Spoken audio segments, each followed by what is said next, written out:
Bumping. Show me the all damn day. Stay at home all damn day.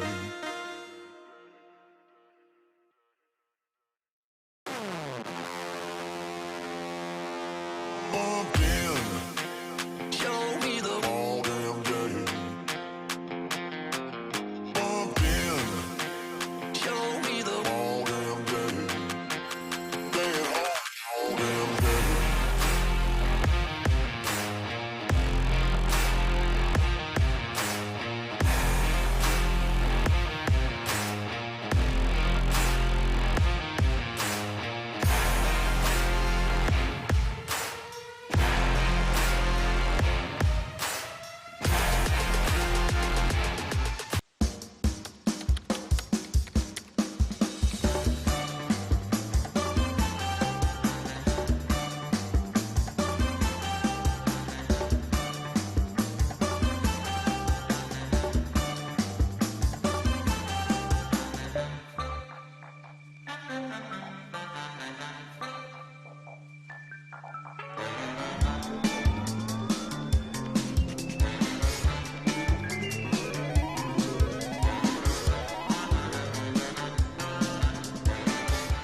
Good afternoon once again, everyone, and welcome back to the Tuscany Suites and Casino here in Las Vegas, Nevada.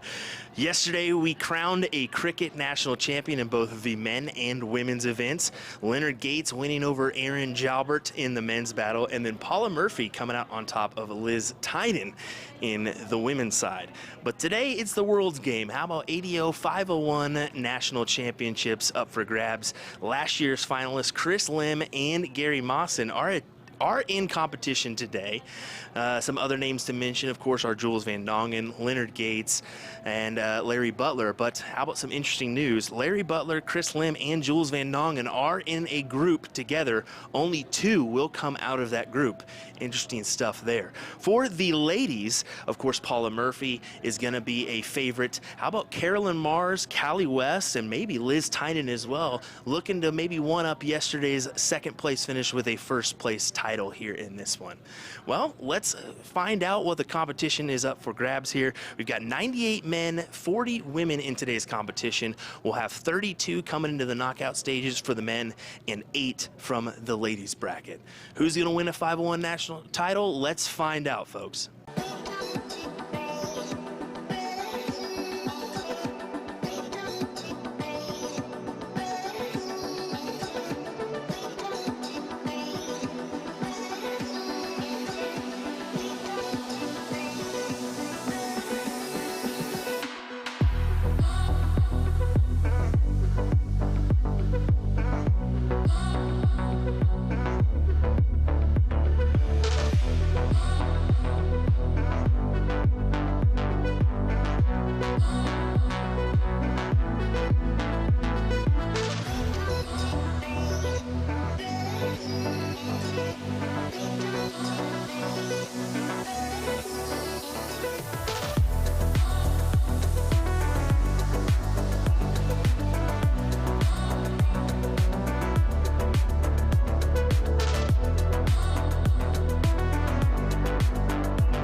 Welcome, everybody, back to the 45th Annual Winmore Fleetwood Memorial Las Vegas Open.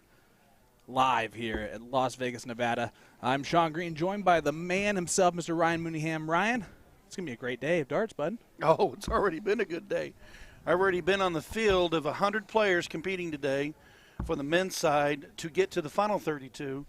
Was able to watch 24 different players battle it out to make the 4 of those spots, and then now, here we are. Yeah. Knockout time, baby. And this is going to be a great first matchup on our stream today. Jason Brandon, of course, I mean, just an absolute legend in the field of darts. Just one of the nicest human beings of all time, taking on the greatest senior darts player in the history of the game. Hell yeah. Leonard Gates. Leonard Gates. He doesn't look a day over 40. Someone better check his birth certificate on the opposite side of Luke Lidler. No kidding. No kidding. We got a fantastic field of 32 players. You're seeing right now Mr. Brandon and Mr. Gates taking off.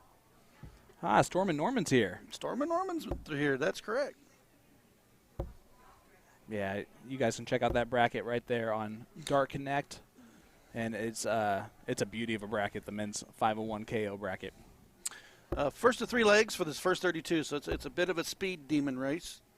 Our 32 was Elliot Milk and Kevin Luke. They're playing right now. Kilthy and Tom Curtin. Tom Sawyer, Norman Madu. This is Storm and Norman. Gates and Brandon right now on the screen. Stephen Foreman, Stan Perry. Nick McKinnon versus Paul Foray. 4 hour. 4 hour, sorry. Yep, that's Jules right. Van Doggen. Matthew Thompson, who we seen yesterday on the stream. Junior Ahat and taking on Captain America, Jim Whitmire. Dustin Holt, Ken McCowan. Gary Mawson versus Tony Rook. David Fadham versus Robert Schatz. Brandon Perez has got Jeffrey Steinberg. David Carroll versus Joey Lanal. Micah Nguyen versus Aaron Rich. Chris Lamb taking on RVW Ryan Vanderwhite. And then last match on the floor right now, Bruce Robbins, Robbie Phillips. So check this out on Darts TV, and then you can follow the matches and watch with us. So it's a race, first of 3 legs here. This opening round, I would say, is probably the most potential for some upsets. Yes, speed round. Yep. You got to win that cork, then hold throw. You only got to hold throw 3 times. Getting those best of 7s or best of 9s and stuff like that. You got to really hold throw and maybe have to potentially break. Well, we appreciate everybody tuning in with us on all of our platforms live here, USA Darts Productions. I just want to thank the GOAT himself, Mr. Will Stuart, for having us here. It's going to be a great time. I tell you what, I come in to run my mouth, and I watch him put the magic on. Oh, yeah. We have the easy job. Yeah. Speaking of easy, that 134 out of Brandon looked That's easy. beautiful. Great setup shot with Gates back on 197. All he can do is put some pressure on it. It looks like he's going to do that. I'm okay with him staying up there. The math doesn't. 100. Yeah, there's no need to really move it. Still 2-dart combination. Goes to the bull, doesn't want the 51. So now it's treble 18. We're to left 32. Not happy with that bull shot. And Mr. Gates, a chance to break right out the gate. 57 for 40. Does he go to the bull? No. Tops. And clean in 2 darts. 17-dart break a throw for Leonard Gates. 1-0 score line. That was bam, bam. And that was break. Now look. And the confidence of that shot, too. Doesn't start on the bull. Doesn't worry about any of that. Kicks something out of the way. No, it was kicking out of the way. Maybe that was his way of kicking Jason Brandon's throw out of the way.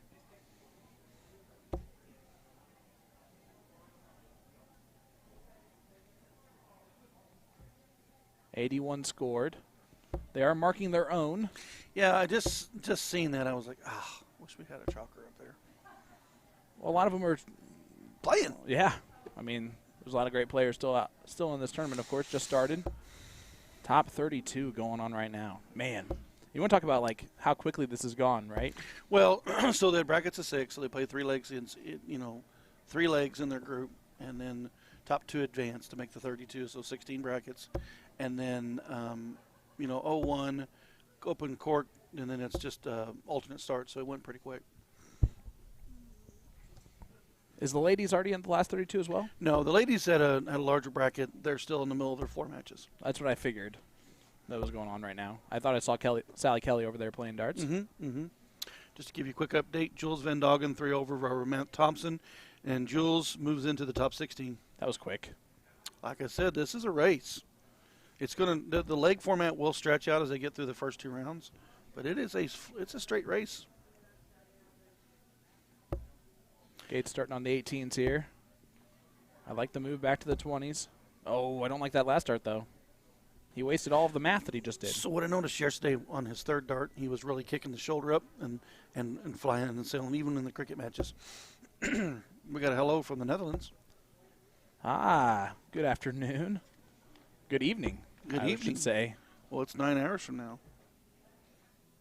I like the name Kick. Kick, Osterwick. I wouldn't have. Hey, if you're on Facebook over there, share us. So we want more of you folks over there following us. The man, the myth, the legend, Junior, chalker extraordinaire for To The Point Streaming. Keegan Ives in there said, could use a chalker. He does all of our chalking for us on our show. Back at 118, not able to get the first 2 darts to fall. Good last. But Gates, 39 left, little 2-dart combination, take a 2-0 lead and a race to 3. Double 8. Oh. You know you don't want that inside like that, but you also don't want to be outside. The man from Cowan, Tennessee is going to try and pounce on this. It's going to be double 6. Ooh, double 3 running around the board. Gets it on the last big one. check. Big dart. Another update, Norman Madu 3-0 over Tom Sawyer. Top 16 now. He is storming. Stormin' Norman. So that's 2 that were on the Alley Pally stage that's moved into another round. Oh, that's a weird little winkadink. So the first 2 through to the top 16. Mm-hmm.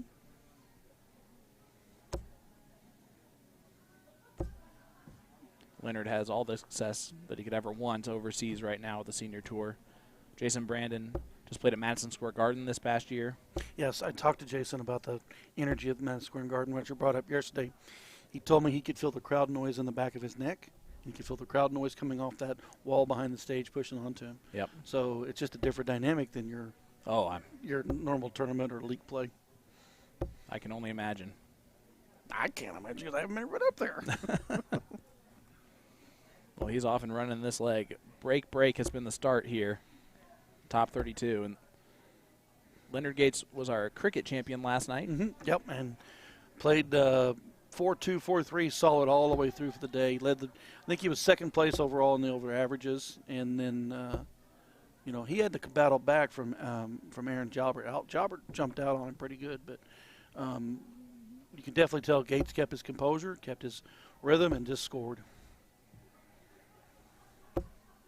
Well, right now Gates in a little bit of trouble here on Jason Brandon. Jason's got at least 6 starts from 161. And it most likely will be more than that if he needs them.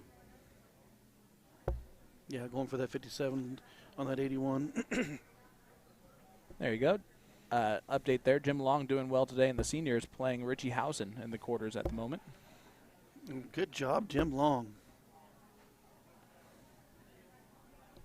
I wonder if the Owl is a hoot to play. Who? Richie Housen. Oh, I bet he is. Because he does go by the owl. Exactly. I didn't catch that till you said that. I'm like, oh, I better get in the joke. A little happy accident there on the treble 12, left double 8. Unable to go. Now he left 8 with his opponent on 225. See if Leonard can correct it there on dart 3, and I don't think he did. I think that was low. Can't tell from his single. Only 41, you're correct. So double 4 here for Jason Brandon. Yeah, the last thing you want to do is start moving around the board again. Nope. Gets that taken care of. 2-1 lead now. Gates only averaging a 75.14. Another update. Ryan Vanderwhite has defeated Chris Lim 3-1. He moves into the top 16. RVW has been quite the competitor here in the last year or two. RVW yesterday lost a tough decider and made it out today. Talk loud. Talk louder. Talk louder. 41 points only scored there from Leonard, so Jason, an early opportunity to steal the throw. He's only averaging 82.64, and if you would have told him he was going to average 82.64 and be up 2-1 on Leonard Gates right now, he'd take it in a heartbeat. Yeah, especially in a speed race. This is a best of 5. I mean, 3 legs and you're out. Yep. You don't have time to get settled. You got to get up there and start cranking. And you always knew coming out the gate this was going to be a tough battle for both players. It's going to be interesting to see. Norman Madu is waiting for the winner of this one. Now, just some background for these two. Yesterday, top 4 match, Jason Brandon did lose to Leonard Gates 4-2. So maybe a little bit of payback for JB. He's got to finish the job. Leonard still has an extra gear that he can really hit. He typically does with his back against the wall. But only 85 there, and you're right, that little shoulder movement on dart 3. Yeah, I noticed it yesterday on the cricket. Sometimes that little extra oomph that he gives the dart works. Well, but if the timing's off on it, then it's not going to help. Timing's off, but sometimes I think it's a you don't even realize you're doing it. You're wanting to put a little more pepper. Yep. In that third dart. Leaves a 133. He's going to have the first look at a checkout with Jason Brandon back on 181. But now's the time to put a lot of pressure on. Again, that's just a top 32 match here. The men's 501 KO. And a big 140 from Jason Brandon. That is all the pressure he needed to put on this 133. 133 got to go. There's the first dart. Oh. Tried to leave the double 8. Back on 54. 14 for tops. 18 for 36. 16 for what? Something at 38. Whatever he wants to do. Whatever. I don't think he realizes that. This is one of those moments where you just hope that as the commentator you're not wrong with the math and that Leonard is.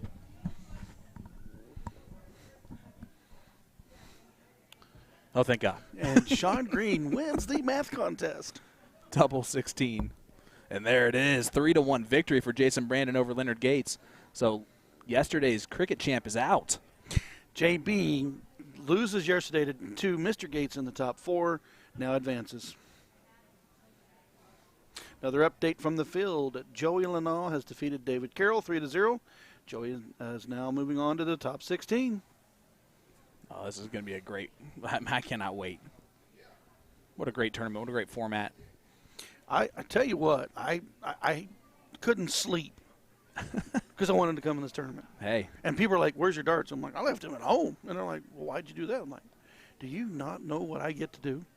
I get to work with Sean Green and Will Stuart and run my mouth at the LVO. And they were like, who? Oh, who? No. They know you guys. All right. Well, ladies and gentlemen, we're going to be back with a lot of action. There's Colm Nielsen walking by. Throughout this entire tournament, but we're going to take a quick ad break to hear from our sponsors. You ready for that, Ryan?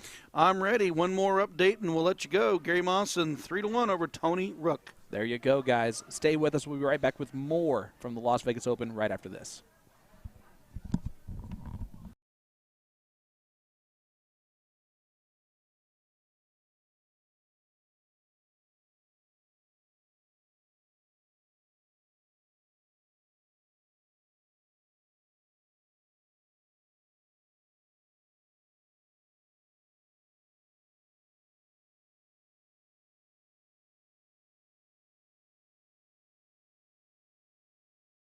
We're introducing the classic standard Blade 6, the dual core version, same as the lineup from the Blade 5. However, Winmore's come out with an entirely new model called the triple core. So the triple core is essentially the dual core dartboard with an added third layer of carbon fiber sisal in the back, creating literally the ultimate setup for durability. So not only are you paying for an even better longevity of the dartboard, but also enhanced graphics and functionality. All 3 dartboards have a hardened double bullseye and 25 segment to help with durability. So listen up, Americans, we need this because of our obsession with cricket. The most common problems we have with sisal dartboards is the bullseye segment wearing out or some issue with a wire. So let's just say we're not known for wearing out our doubles. All 3 dartboards come fitted with the 3 Rotolock wheels to help stabilize the board to any wall surface. But the adjustable wheels make your life so much easier because they allow you to rotate your board super quick and easy. You just loosen them, rotate, then tighten them again, then of course fix your numbering.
All right, welcome back to the 45th Annual Fleetwood Memorial Las Vegas Open, live in Las Vegas, Nevada.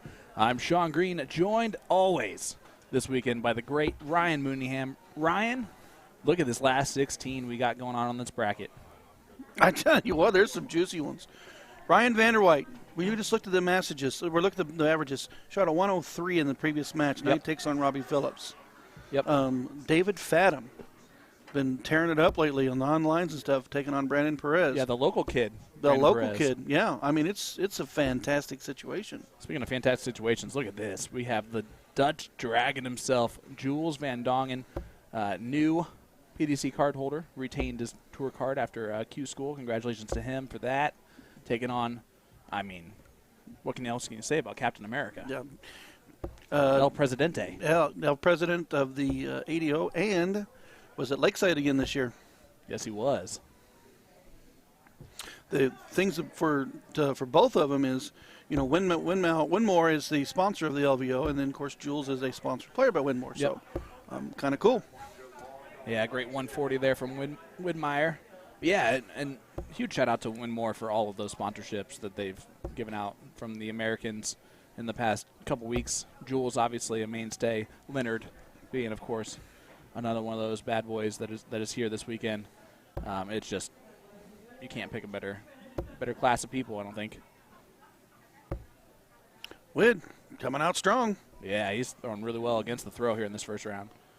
He averaged only 77.26 in his opening round match. Jules only averaged 82. So Jules struggled a little bit yesterday as well, if I'm not mistaken. Yeah, it's the acclimation to the new environment. This is a lot shorter format. Trip 13 goes.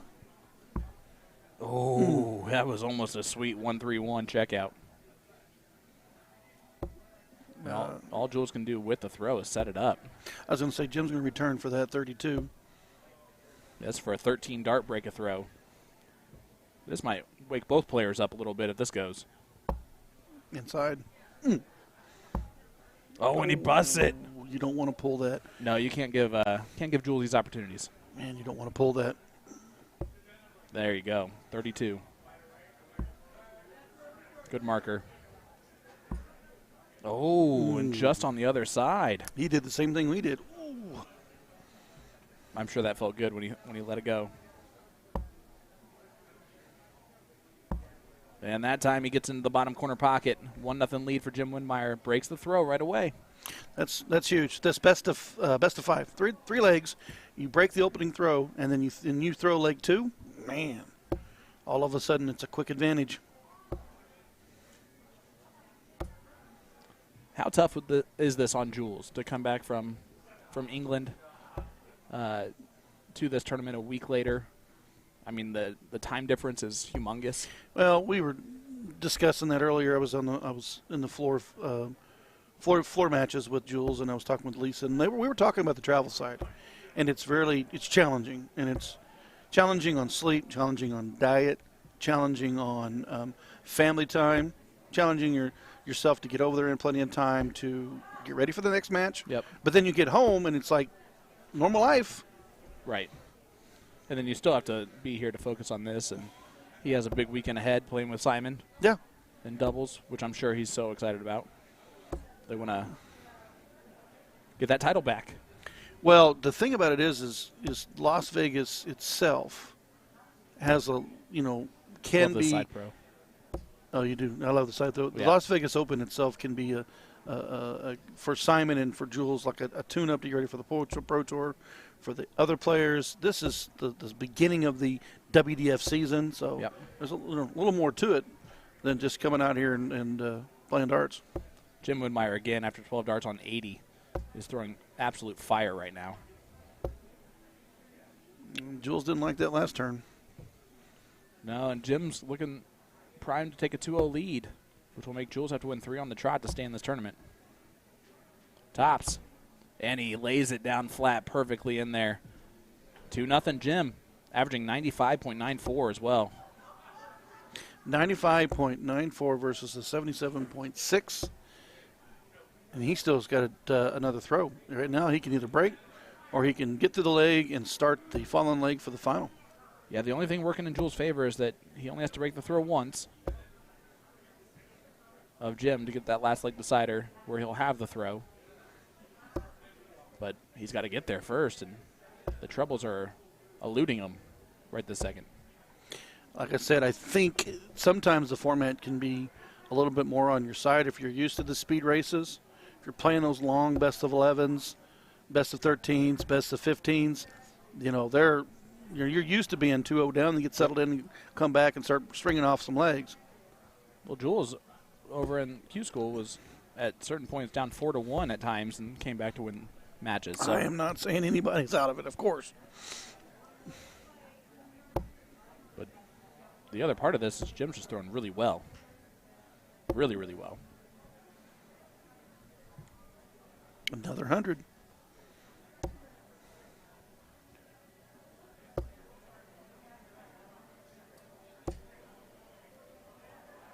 Not happy with that turn. Strays into the 5. Oh, great first start from Jim. 99 scored there. Does not leave a finish. So Jules does have 6 from 205. Love another treble right here. Maybe the bull. Yeah. Yeah, I would like the bull. Yep. When you said the bull, I shook my head. Yeah, I like the bull there. Leaves a steady ton. And I really thought he'd drop down off that 20 to trip 19 for the 134, leave the 40. Oh, what a first start from Jules. One dart at double 10 to stay in this. Oh, someone made some noise over there. I didn't quite hear that either. Oh, And he hits it. I was gonna say, he Wow. chaggered it. Checked it. That's just a hole to throw. Yeah, but that was a heck of a hole to throw right there. For him to pause his throw and be able to still connect with it, I thought there was no hope after that. No, I didn't either. Jim great switching down, 96 scored. Jules knows now's the time to attack, and sometimes if he doesn't attack right away, it gets into his head a little bit. It goes to comfort levels, too. Yep. I mean, if you're comfortable with a short format, you just know how to blaze through. Right now, Jules is saying now, and if he does not hit a ton 40, he's not going to feel good about it. Yeah, he's already not feeling good about this throw. Grabs triple on that last one. Good recovery shot.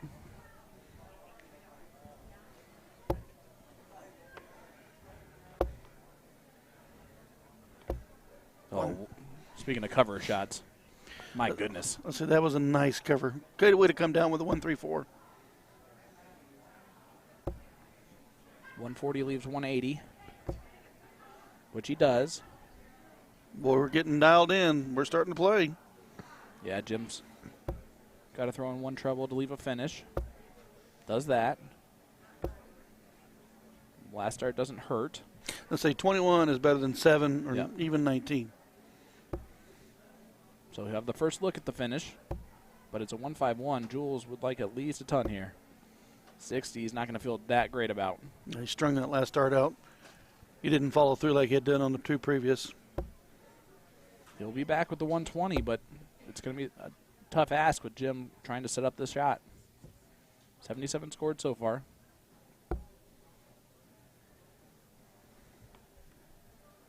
Leaves 60. Eats the Shanghai. That's a good first start. There we go. Tops. Big dart from Jules to break the throw with Jim on 60. Wow. If you didn't Wow. see that, folks, this is now the final leg. Jules now has broke back and is throwing for the win.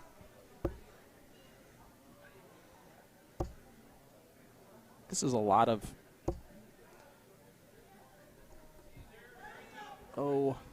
what word am I looking for?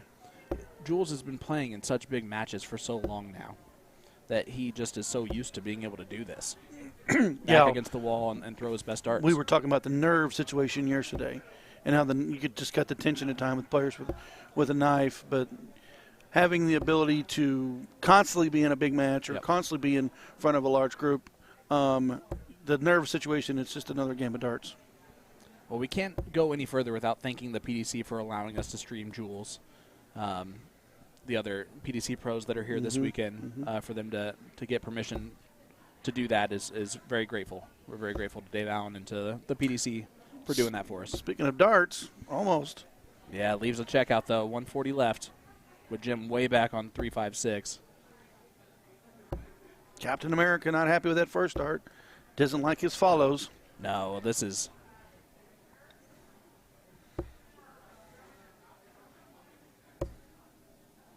Strays to the 5. Can clean it up right here. Yeah, I'm okay with that dart. No, I like the 25 off the 15.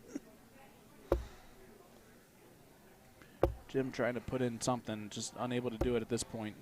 It's tough when you're up 2-0, and all of a sudden... he was challenging for a 133, leaving back the 170. He missed it. Jules won the 16s there. Doesn't leave the finish yet, but he'll leave himself on 32. Yeah, with Wid back there at 284, he didn't have to chase the trip 20. He didn't have to go flat 20 once for the 32, 48, or just 3 fats. There it is. Jules Van Dongen, 3-2 victory over Jim Widmeyer. What a comeback. Nice game of darts, gentlemen. Wid right out of the gate strong. Jules battling back. Excellent top 16 match. Jules does advance. He's the first one through to the quarters. On the other quarter match is Gary Mawson coming up against David Fathom. So I don't know where that one's going to be located, but they're into the quarterfinals. So we've got a few more matches, and we're going to set a top 8 for you here real quick. Yeah, we're running through this bad boy. When it's a race to 3, you know, that's what's going to happen. Huge shout out to Justin Fawcett for chalking that bad boy as well. But as you see it right there, the Tuscany Suites and Casinos, where we're located for the Winmore Fleetwood Memorial Las Vegas Open. This is the 45th annual one of these bad boys. Gotta love the Las Vegas Open.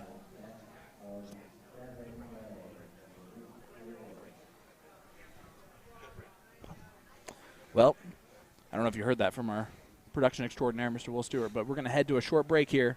We'll be back with maybe some top 16, maybe top 8 action coming your way. Gary Mawson, David Fathom, right after this.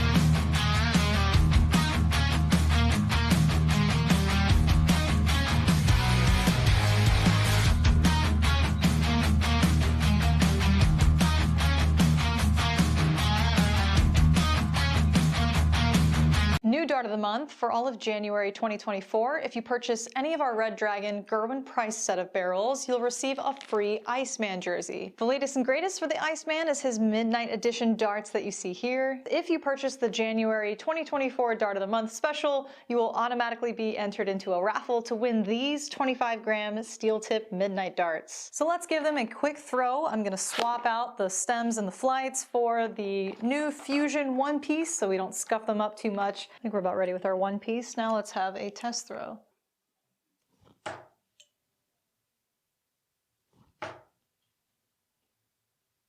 All right, let's go for a ride. A long straight barrel always gets the job done for me.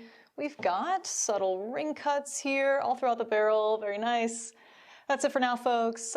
Be sure to check out a2zarts.com. Just look for the Dart of the Month banner found on our homepage. I'll see you next time.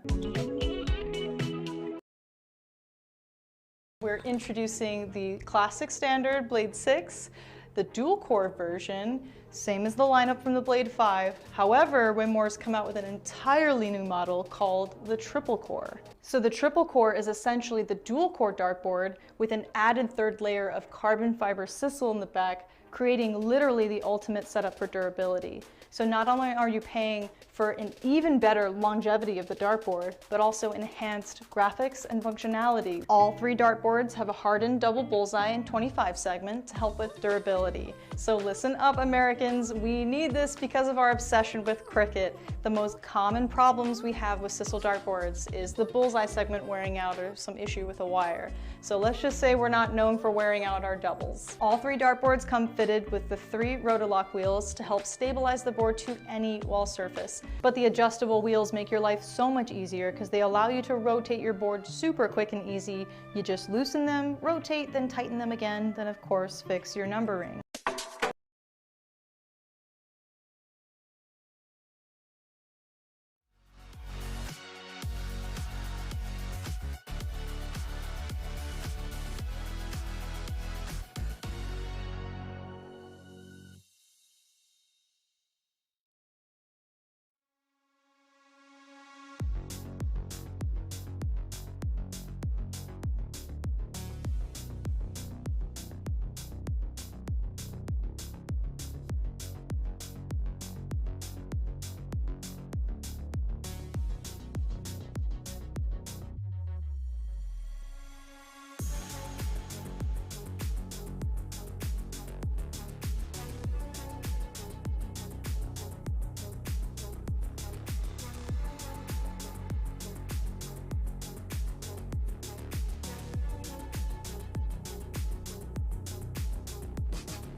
Welcome back to the 45th Annual Winmore Fleetwood Memorial Las Vegas Open, live here at the Tuscany Suites and Casino. I'm Sean Green, joined by my partner in crime this weekend, Mr. Ryan Mooneyham. Ryan, we got a good matchup of a couple of seasoned dart players. Legends in their own way, won a lot for their areas, won a lot on the national level, and then definitely won a lot on the international level. And they're both Canadian turned American. Canadian turned American. This, of course, the Scorpion. I believe he's coming out of the Arizona area. If you'd correct me if I'm wrong. And then I know Mawson is from Florida. Yeah, Lehigh Acres, Florida, to be exact. And almost started off with a 180. No, almost started off with a 140, that's what I'm going to say. Gary Mawson actually leading the tournament average so far with an 88.14. I bet if you would have asked me, or asked the question, who's leading this tournament averages, you probably wouldn't pick Gary Mawson at the top of that list. But there he is. No, I actually wouldn't have. But averages don't always mean wins and victories. We all know that. Well, this is a quarterfinal matchup. First to 4 legs now, so the format does extend out a little bit more. Race to 4 this time. Kind of give you a quick little what's going on in our quarterfinals. Joey Lanal taking on Robbie Phillips. Of course, you're seeing David Fadden versus Gary Mawson right now. Stefan Foreman taking on Jules Van Doggen. And we don't have the other quarterfinals set just yet. Yeah, Kevin Luke taking on Patrick Kithy, and then Stormy Norman versus Jason Brandon. Waiting on the winners of those. I'll update you as I get it, Sean. I appreciate you, buddy. Well, that round to be forgotten. If you're Dave. And Gary Mawson, former UK Open finalist. Something you may not know is the Blueberry Hill tournament in St. Louis, which we all want to go. We all go to from our area, and we all want to get our picture on the wall. Absolutely. Mr. Mawson's picture's on that wall. Okay. Like with John Part was on that wall. So just to kind of give you an idea that Mawson's not just kind of been in Canada and overseas. He's actually traveled throughout the United States and played darts. Absolutely. Well, John Part actually says that Blueberry Hill is his favorite tournament. Yeah, everyone who wants to get their picture on that wall. Yep. And the reason why it's everyone's favorite is because it's 301. And it's anybody can win.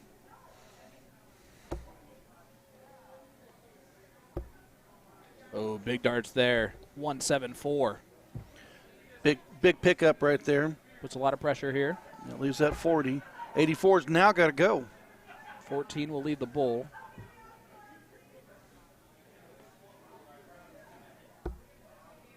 Bullseye.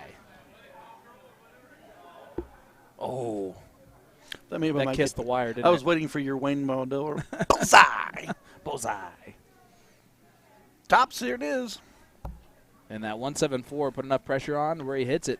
It's a 19-dart hold of throw only, though. He had to have the 174. Mawson missed the 84, left fat on the 40. He checked it first dart. Eisen is the one who is chalking this match. Eason. Eason. And he said, better get my name right first time. Messed it up on purpose. There you go. We're worried about Eason in 180. Even Gordon Simpson says Eisen. Well, Gordon might know.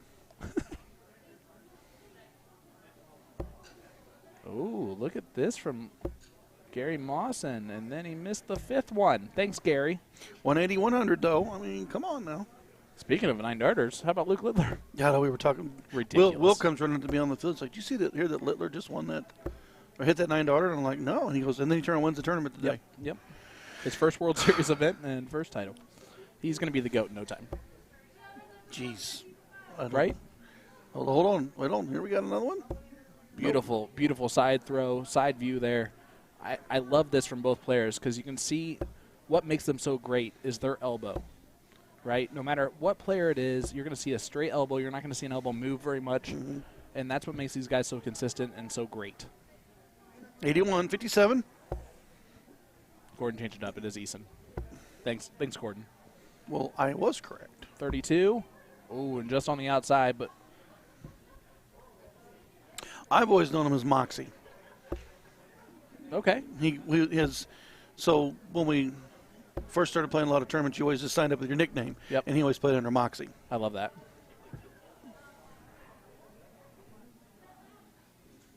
Sometimes I really wish that we could hear Will. I didn't hear what you said. Not me either. 32. And there it is from Mawson. 1-1 scoreline now. Apparently he has played Phil Taylor. Moxie has. Wouldn't surprise me. You can look it up on YouTube. On the YouTube, there's a 174 again. I'd say we might have some YouTube highlights from David Fadden when them 174s coming off his hand like that. Yeah, that's two of those. Mawson started perfect last leg. Well, these two players have played each other. They know each other. Yep. So this game of darts right here, Lord knows what the record is between each other, but you know what they can do, and you know how to challenge them, and they know how to challenge you.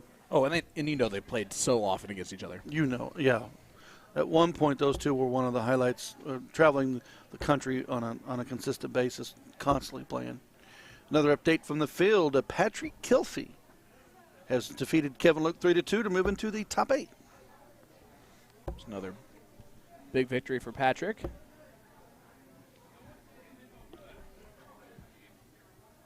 Fadden tried to set it up there, unable to do so. Gary puts in a big score here, can really pressure it. He's not going to do that, though. 100 might do. Average is looking pretty good, 95, 92. Just strays on dart, too. You hate that second dart stray. Yeah. Leaves the 125, which is a fun checkout. Mawson's going to put some pressure on it, though.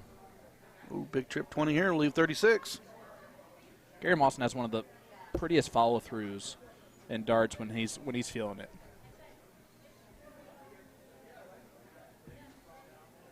All right, the fancy pinky to start on the bullseye. Treble 20, not going to go. Trip 20 or tops right here. Big breath. Needs it to set up. Leave 60.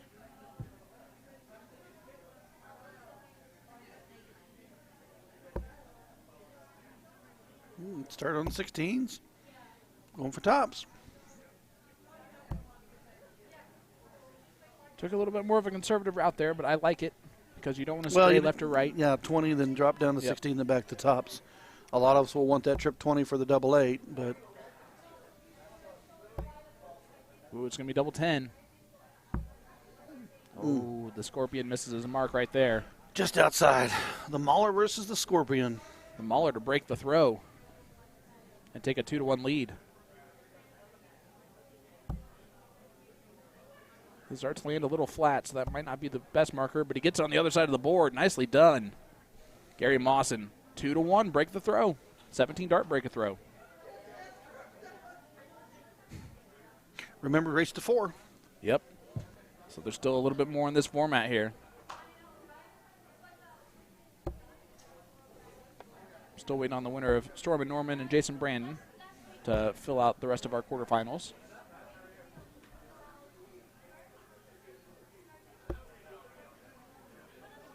This is the American 501 Championship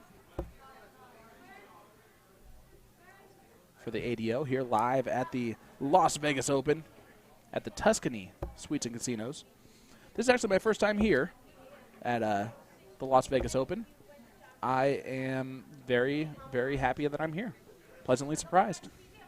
This is I don't know. I've probably been out here.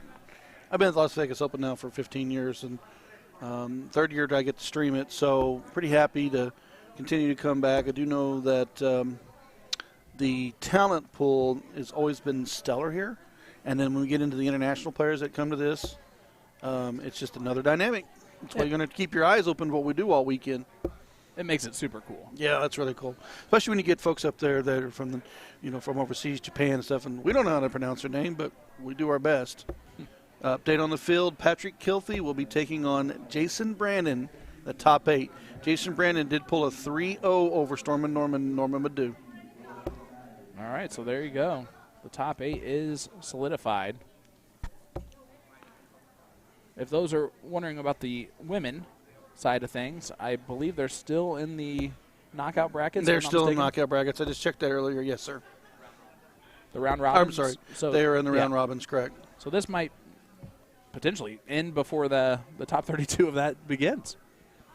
We are anticipating that is correct.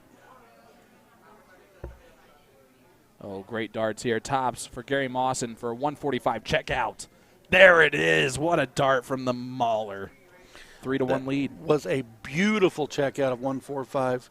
Nice, smooth 3-dart action to leave tops, or 2-dart action to leave tops, and then he pins it. Ooh, look at that. 140 from Fathom right out the gates.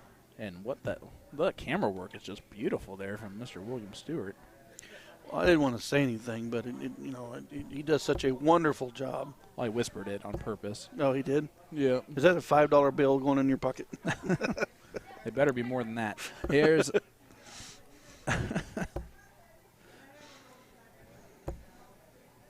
again, huge shout out to Eason for chalking this match.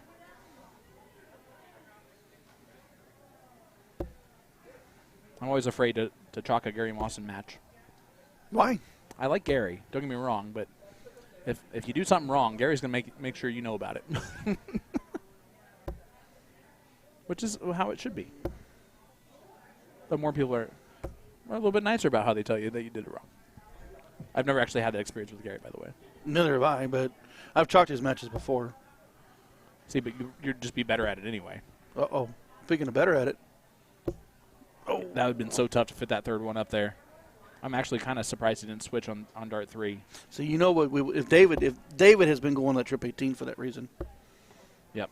Not happy with that second dart. Not happy with that first dart.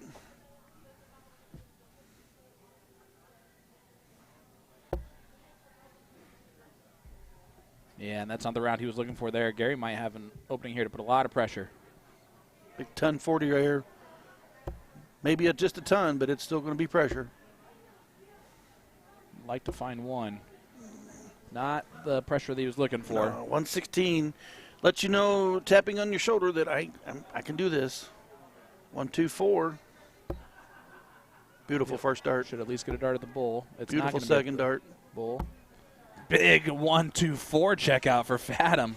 Nice, nice. We've had a 145 followed by a 1, 2, 4. And we got ourselves a 3-2 ball game. The checkouts are fantastical. Good, solid averages out of both gentlemen. We are seeing good checkouts, good throws. We're seeing very little on the troubleless visits. They're playing good game of darts. And those averages are nothing to sneeze at either. No. This could be playing somebody you know and know well. You can raise your game, and they're raising their game back to you.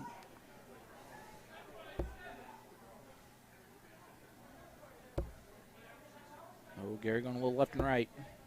Finds the field goal, though. It's the best 78 he's going to hit, or 68 he's going to hit.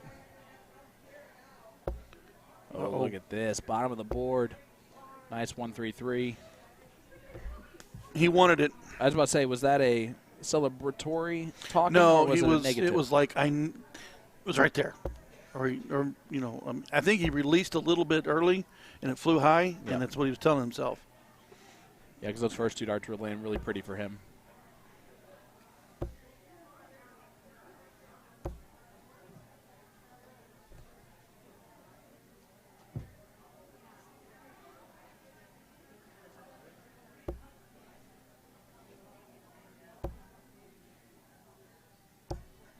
Gary didn't even set there for dart 3.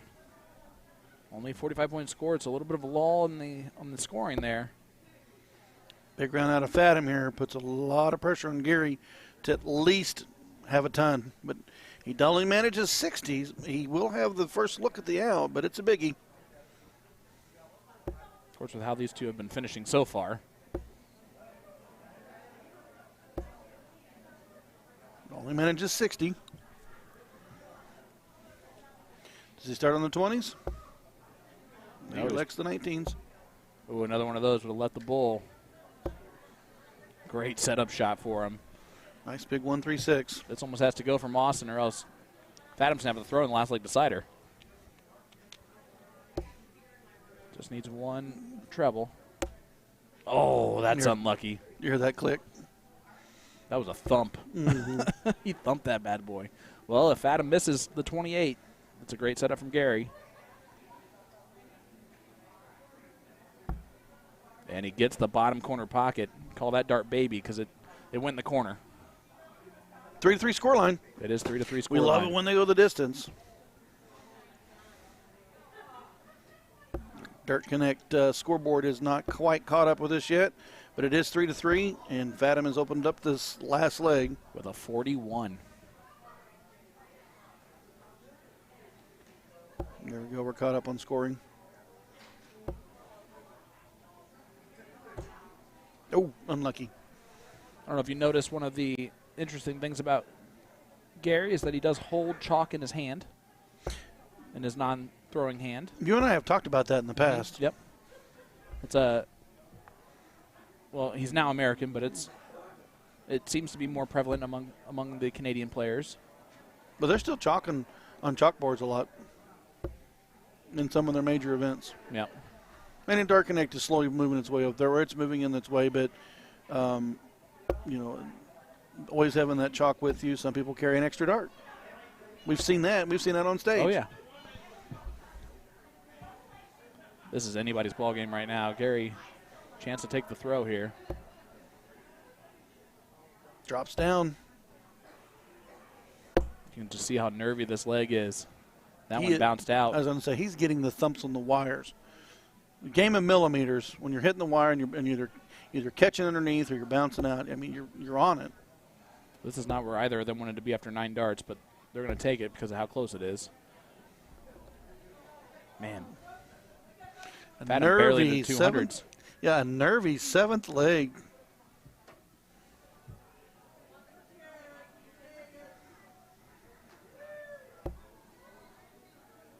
There you go. It takes a little bit more time. Make sure to pronounce his follow through a little bit more. That's managed 95. Yep. First trip is in there, and he just wasn't able to back it up the way he wanted to. There's just one big round away from either player. Trebles are gold. This could be a big round out of Gary right here. Ton plus. He's going to be wanting it. Oh, it's. Yeah, that first start almost is heartbreaking. So Fadden's going to get 6 from 186. Has to feel comfortable with that. Especially after that great second dart. I was going to say 18s or 20s. I mean, you're in good shape.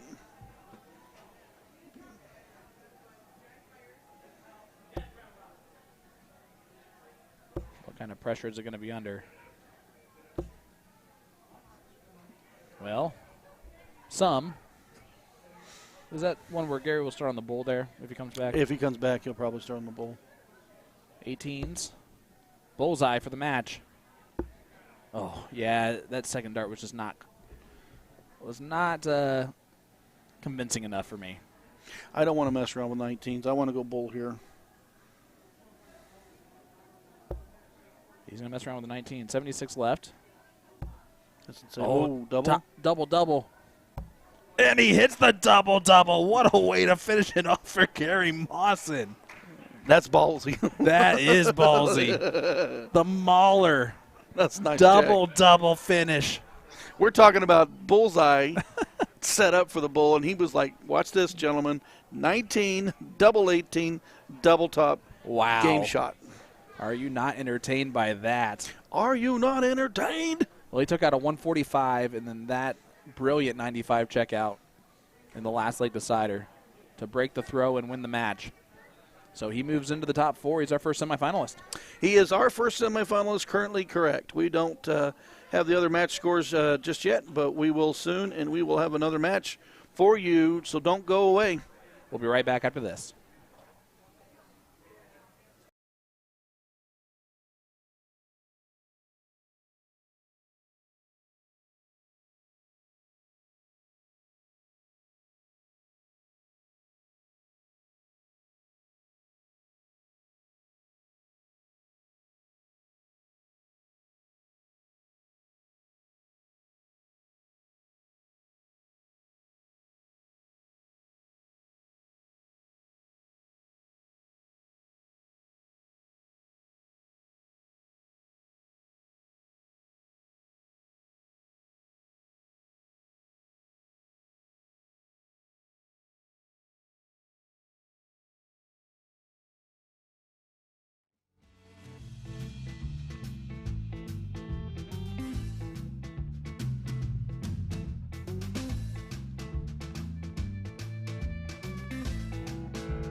Dart of the Month for all of January 2024. If you purchase any of our Red Dragon Gerwin Price set of barrels, you'll receive a free Iceman jersey. The latest and greatest for the Iceman is his Midnight Edition darts that you see here. If you purchase the January 2024 Dart of the Month special, you will automatically be entered into a raffle to win these 25-gram steel tip Midnight darts. So let's give them a quick throw. I'm going to swap out the stems and the flights for the new Fusion one piece so we don't scuff them up too much. I think we're about ready with our one piece. Now let's have a test throw.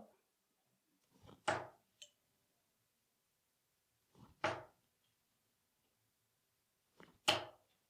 right, let's go for a ride. A long straight barrel always gets the job done for me. We've got subtle ring cuts here all throughout the barrel. Very nice. That's it for now, folks. Be sure to check out usadartsproduction. Just look for the Dart of the Month banner found on our homepage. I'll see you next time.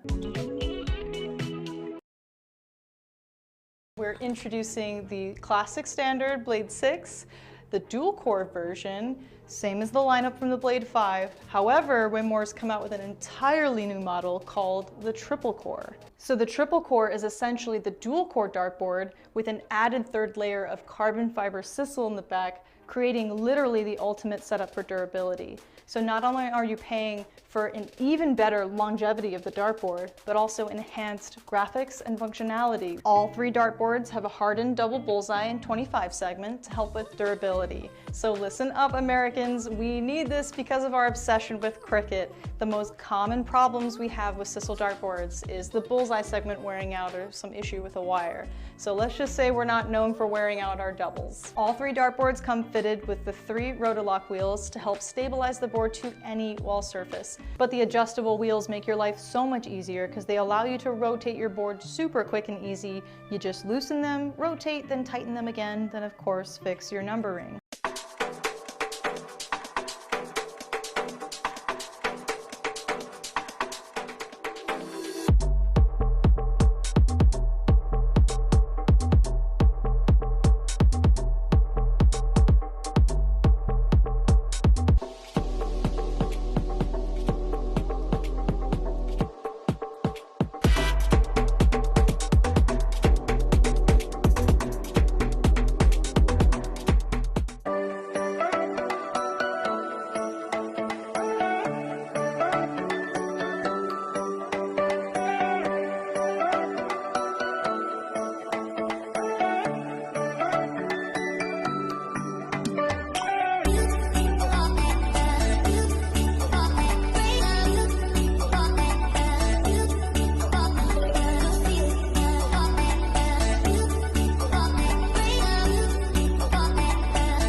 Welcome back, ladies and gentlemen, to the 45th Annual Winmore Fleetwood Memorial Las Vegas Open, live at the Tuscany Suites and Casino here in Las Vegas, Nevada. I'm Sean Green, joined by my partner in crime, Mr. Ryan Mooneyham. Ryan, we got ourselves a great semifinal match here of the American 501 Singles Tournament. Joey Lanaw, silent but deadly, taking on the Mauler, Gary Mawson. Yeah, so, you know, we just seen that big checkout for 95 to win that last match out of Gary. Joey himself has came through the field. He defeated Robbie Phillips with a 4-3, so that was a tight one. He was able to get by Michael Nguyen 3-2, so and then his opening match was a 3-0 finish over David Carroll. So he's had to play last leg deciders today. So Gary's already won a last leg decider, so we've got a very spicy, juicy semifinal right here. Absolutely. We can see that beautiful side view camera that we have here. USA Darts Productions. Joey goes straight to his nose and straight forward. It's such a smooth, beautiful shot, and when it's rolling really pretty. Yeah, we know a lot about Gary from his past, Joey in the last couple of years. I know he's from the, I'm going to say New York area. I know he's from the East Coast and the New England area for sure. New York. Yep. So a lot of fan favorites from the Northeast, and then, of course, you got the Mahler, who's played forever. So let us know in the chat. Forever. He's played a long time. Yeah, Lehigh Acres, Florida is where he resides currently. But let us know in the chat who you want. That's we didn't ask that in the last match, but I'd like to know. We got a best of 9 here, first of 5. Yep. Who do you got? Well, I can tell you who I have, and you're going to disagree with me on this. I'm taking Gary. Nope, I'm taking Joey. I know, but the reason why I'm taking Gary, averages are about 13 points different, favoring Gary Mawson. His checkout, we just saw his great checkouts that he had today. It just seems like when Gary's on, and he's on right now.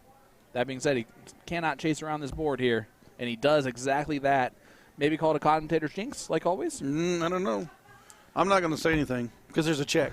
Now I'm going to say all Joey needs to do is hit this 40. Yeah, but all it was a hold to throw at the end of the day. I don't care. I know who am I. All right. So Joey Law up 1-0. I love it when we argue. What a great semifinal we have coming your way.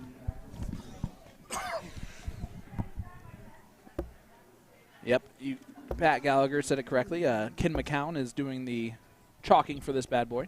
There he is. Appreciate his help with this one. Now, look at this in the chat. What do you do when you like both players? Well, you got to root one. I mean, or are you just happy for the winner? You just want to see a great match, right? I want to see a great match. I want to see a last leg decider.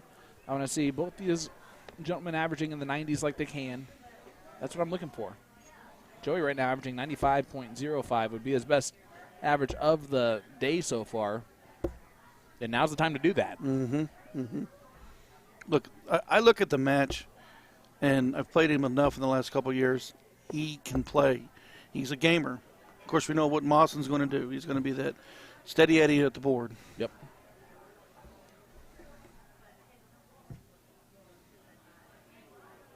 There you go. Does a little math real quick. Gary, only a 180 would leave a finish. You're not going to do that. So Joey on 253 against the throw has the darts essentially here, especially after that first dart and the second. And the third. Big 177 from Joey Lenaw. That's what we're looking for. Let's see. First dart triple, second dart triple, third dart triple. Big darts, leave 76. Ooh, the Mauler trying to answer right back, leaves a steady ton. 76 from Joey, now 75. 25 bowl, ideally. Yeah, just pulled it into the 19. Ooh, and it's the double 16. That's not going to really affect too much. We'll leave 24 if I'm not mistaken. 32, 52 shot. 24? You're correct. Gosh, sometimes my brain just works in mysterious ways. Needs a triple. Or Tops. tops. You know Gary's going to go tops after what he did in the last match. Yeah, not happy with that 5 falling over. No, that's an unlucky dart, to be fair. Yeah. That was almost exactly where he wanted to place that dart, too, because he would have had the entire right side of the double 20. For a 2-0 lead. Across the board. Ooh, that's a great marker. Got to kiss it right off. Does not do that. So Gary comes back with 60.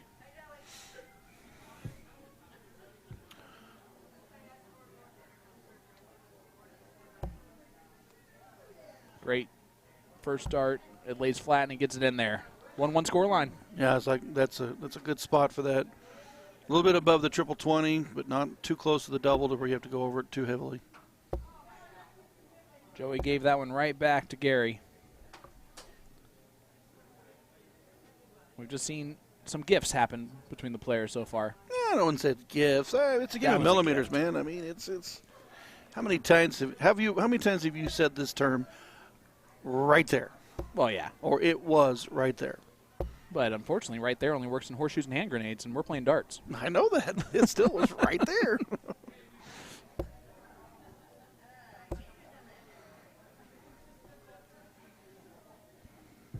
I'm sure he's not even thinking. He's like, oh, at least those darts were right there. No, he didn't. He's not thinking they're right there. Damn commentators. Ooh, 135 from Mawson. Starting to find a little bit. Joey's starting to get the weight a little bit wrong.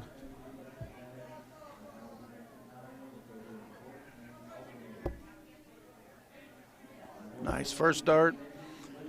Back to the 17. Oh, he's going to stay up there.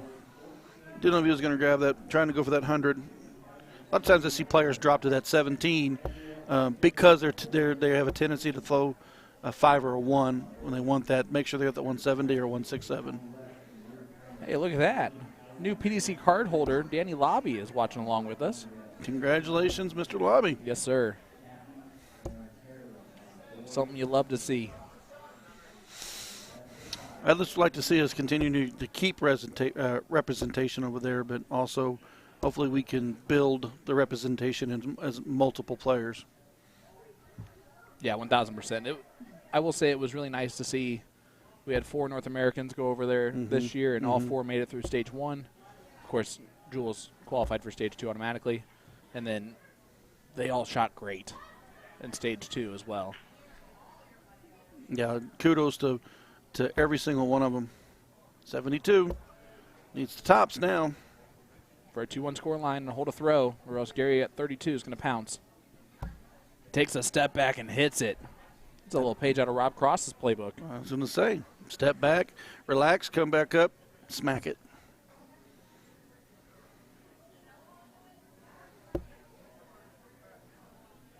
Now we got Wales tuning in with us. I love to see things like that. But the Netherlands earlier. Yep. I just played darts in Wales a few weeks ago. Yeah, they called us. They don't want you back. I wouldn't either. We whooped them. No, I'm just kidding. That was them, you know. We did beat them, but that's not the point. No, we are happy to be here live. The ADO Las Vegas Open. This is the national title semifinals for 501. Yep. Well, let's call this what it is, man. The hotel rooms here are big. I like them a lot. Yeah, you definitely could pitch a tent in there and still not still have plenty of room. Oh, Ryan, I'm happy this is not a late night shift. Let's put it that way.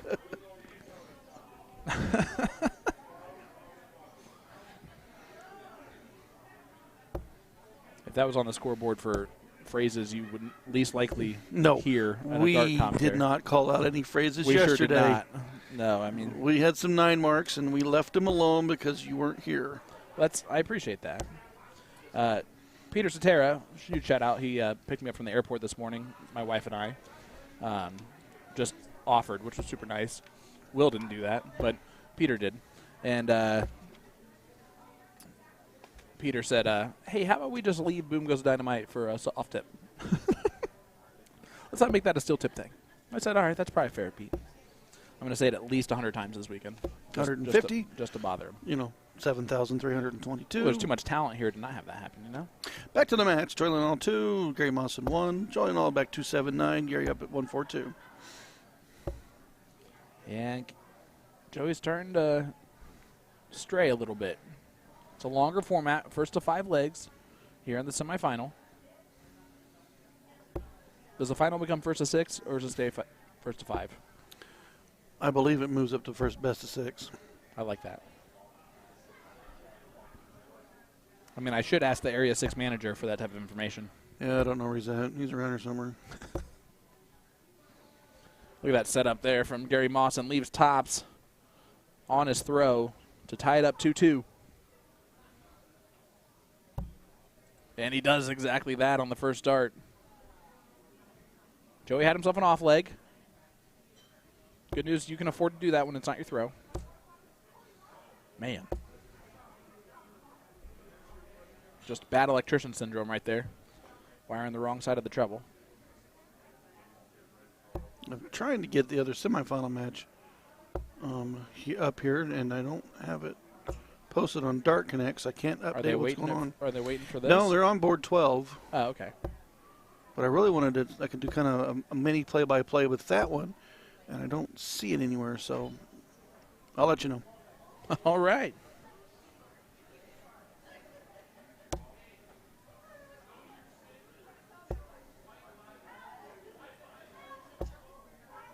Massa not happy with that turn.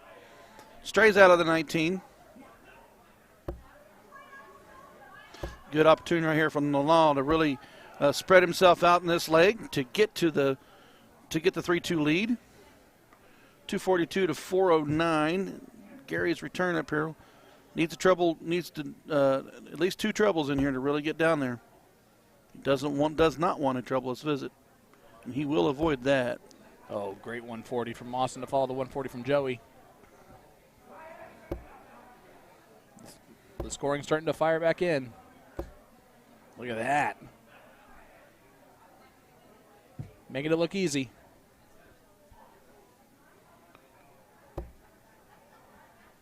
Needs a triple. Needs that trip 20 for 99. He hits it. Leaves himself the 170. See if he likes to go fishing. Joey's going to try and stop that before it happens. Just kidding. He wanted that 42-0 off that trip 14 and pulled it. Leaves 56. 54, sorry. Gary, 170 left, not going to take it out. 18 on the last dart. Yep, hits it beautifully. Leaves 32, so a lot of pressure on this 54 to hold his throw for Joey Lenaw. 2 darts at tops. Pins it. Yeah, and if you guys are wondering what that is on the board, that is the Gary Mawson effect of his chalked hand touching the dartboard. That's why there's those chalk smudges on there. See them? It's little Gary fingerprints.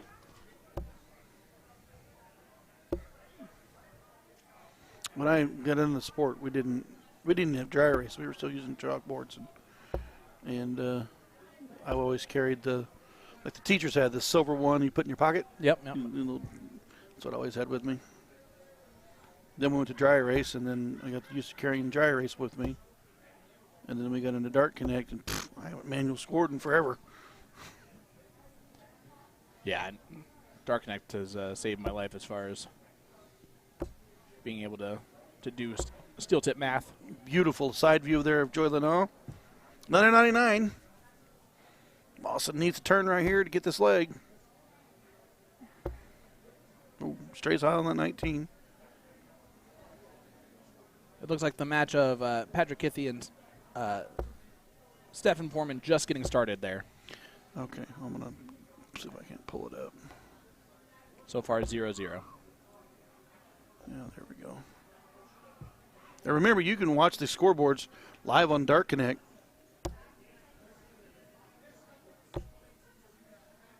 All right, so it's now showing is Stephen Foreman 2, Patrick Kilfie 1. Oh. That's what it's showing. I don't know. Maybe they're having a tablet problem. Yeah, that's what I'm seeing too. 2-1, Foreman. All right, we'll let that run for a while. 3-2 here. Joey Lenaw over Gary Mawson so far. And Joey Lenaw in the driver's seat here to potentially break the throw of Gary in this leg.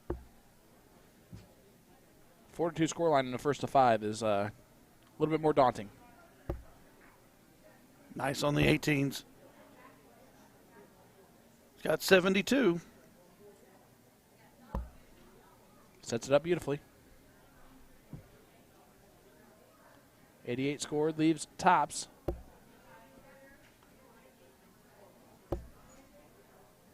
Gary just trying to put some pressure on it. Can't tell if that third one's in. Maybe 135. Nope, just 95 managed. It's a great marker for Joey. That one's awkward now. Yeah, that's tough. After Yeah, the as soon as you said awkward, that third dart, you could tell it came. He took some steam off of it. Didn't quite find its mark. 78 left. Double-double? We've already seen it once. He did not do that. If he comes back, it'll be at tops. But Joey, 3 clear at 20. It's moving around a little bit. It's another good marker for him. Not able to capitalize. 6 missed darts at double might cost him here. To tie this up, 3-3.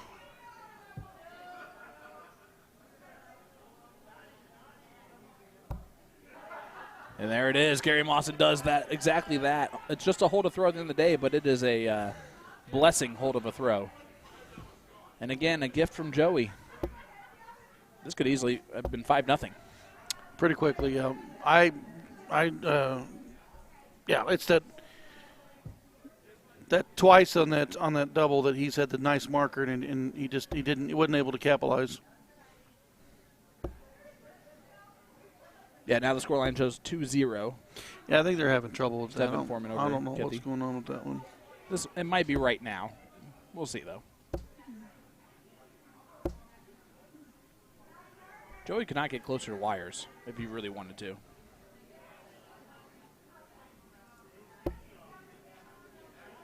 It's a good first start from Gary.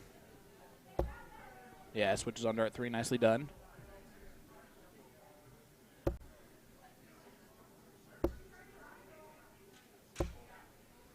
Yeah, when Joey's throwing well, the darts just kind of flutter to the dartboard. Gary throws a little bit more pop.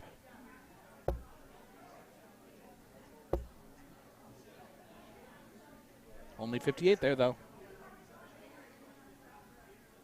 Again, this is the semifinal here. ADO Nationals 501 men's singles.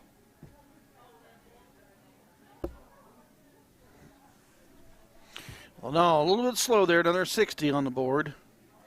He needs to get that treble to fall for the 10 pluses. Because Mawson's not going to stay back.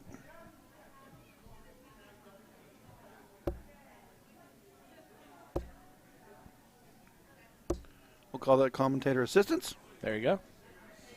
It's a ton there, but Gary Mawson, what a huge moment for this. Not going to go, though.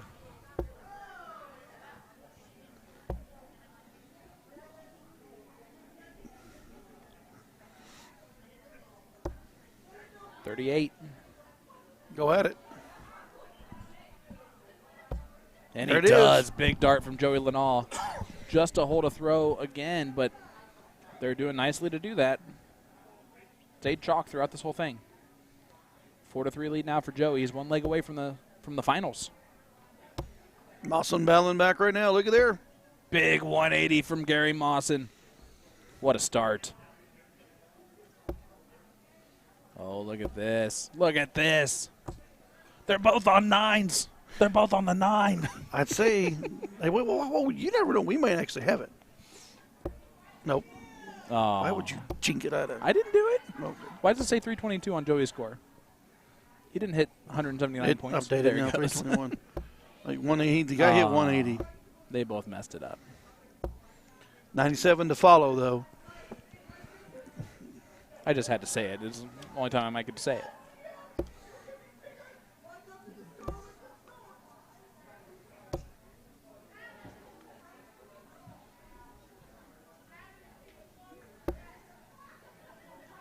Joey a chance to attack here. 100 will do.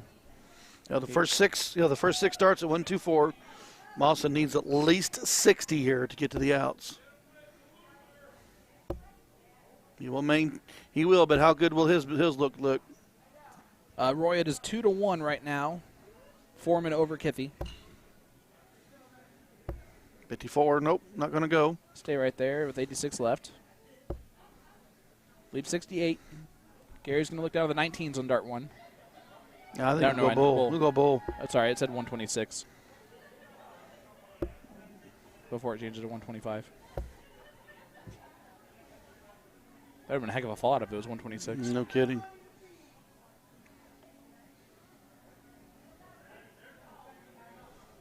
.55 scored. So Joey 68 left for the title. Well, for the semifinal. For the finals. For the match. 68 for the match. 48 left. 8 or 18. Nope. Tops. Rob Cross, pull back, stand back up there, ready to throw. Oh, and he pulls it. All right, Gary. This must go. 54-30. I don't know which his routes are. Well, now he'll stay there with 55 left. Tops One it dart in. at tops. To save it. Oh, and he does not do so. Joey's had a habit of letting him off the hook against the throw. I don't think he does it again. For our finals, berth for Joey Liddell, double 10. He was here earlier, outside twice.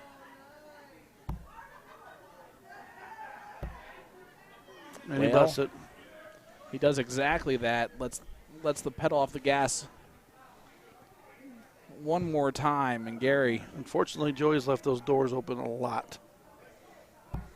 That's how Gary's won legs. And he got it on dart 2. 4-4 score line. Let's go to a last leg decider.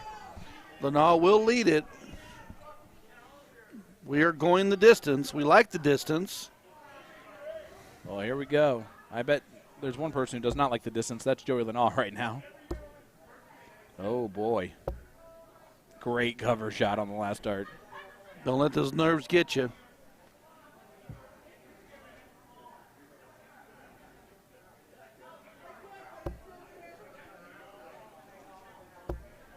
Gary's been unable to attack Joey's throw, though.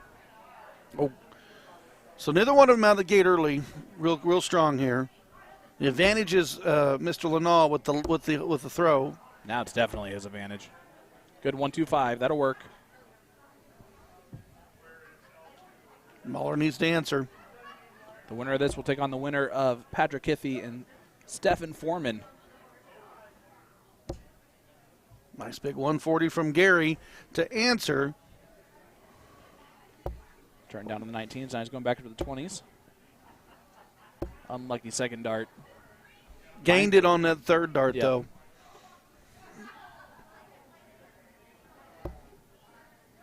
Gary needs 2 more of those to leave a finish. Not going to do so. He wasn't happy with that second dart. You see him talk about it? Yep. He's very nonchalant about his mannerisms. He does it almost so that his opponent can't see anything that he's saying. But a big 140 from Joey to set it up. 1-3-3 19s. Nope, he's going to stay up top. You got triple down to 173. Yep. He'll probably stay there.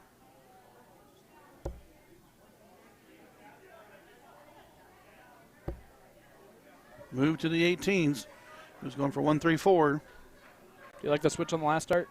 I don't. I think I would have went to the 19s on that one. Because 1-3-4 off 2-3-3 leaves 99. Hey, well, speaking of that, the first start out of Joey was a 51 for 24. And there it is. Joey Lanal pins double 12. And he will be our first finalist. Told you. The men's 501 KO. And he's been waiting for that moment since this match started. Oh, boy. Hey, congratulations to Gary Mawson, top 4 today in the ADO National 501 Championship. Joey Lanal moves into the finals, waiting on an opponent, either Patrick Kilfie or Stephen Foreman. Who knows? But we will crown a new 501 men's champion. Neither one of them have got one. Yep, and the scoreline of the Kithy-Foreman match right now, 2-2. So we will come back once that match is concluded, and we will have our finals coming up on this stream. I'm excited. It's going to be a great one. Joey Lanal waiting on the winner of that one. Don't go anywhere. We'll be right back with more from the Las Vegas Open right after this.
Alrighty, folks, I did some work. This may be a little bit more choppy because I went ahead and tried to gather at least the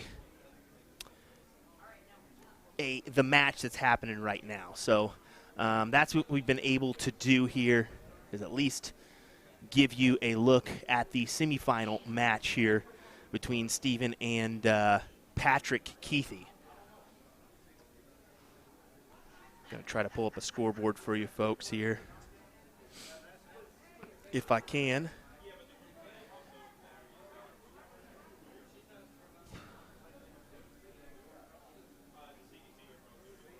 There we go. Alrighty, something for you guys to watch in the meantime here. This is your semi-final match, folks, and I think Patrick just took the 4-2 advantage, if I am not mistaken. So we're going to keep it right here, just with no commentary. I'm going to turn up the music for you guys to enjoy. We'll watch this match until its conclusion, and hopefully we don't have any issues on the Dart Connect side. I know that the score line has been kind of troublesome. All the tablets on the ADO or on the Tuscany Wi-Fi, so they've been kind of a little bit slower to update, so bear with us on that one. But like I said, I'll try to give you guys more in-depth when I can, but something is something for you guys to enjoy, right?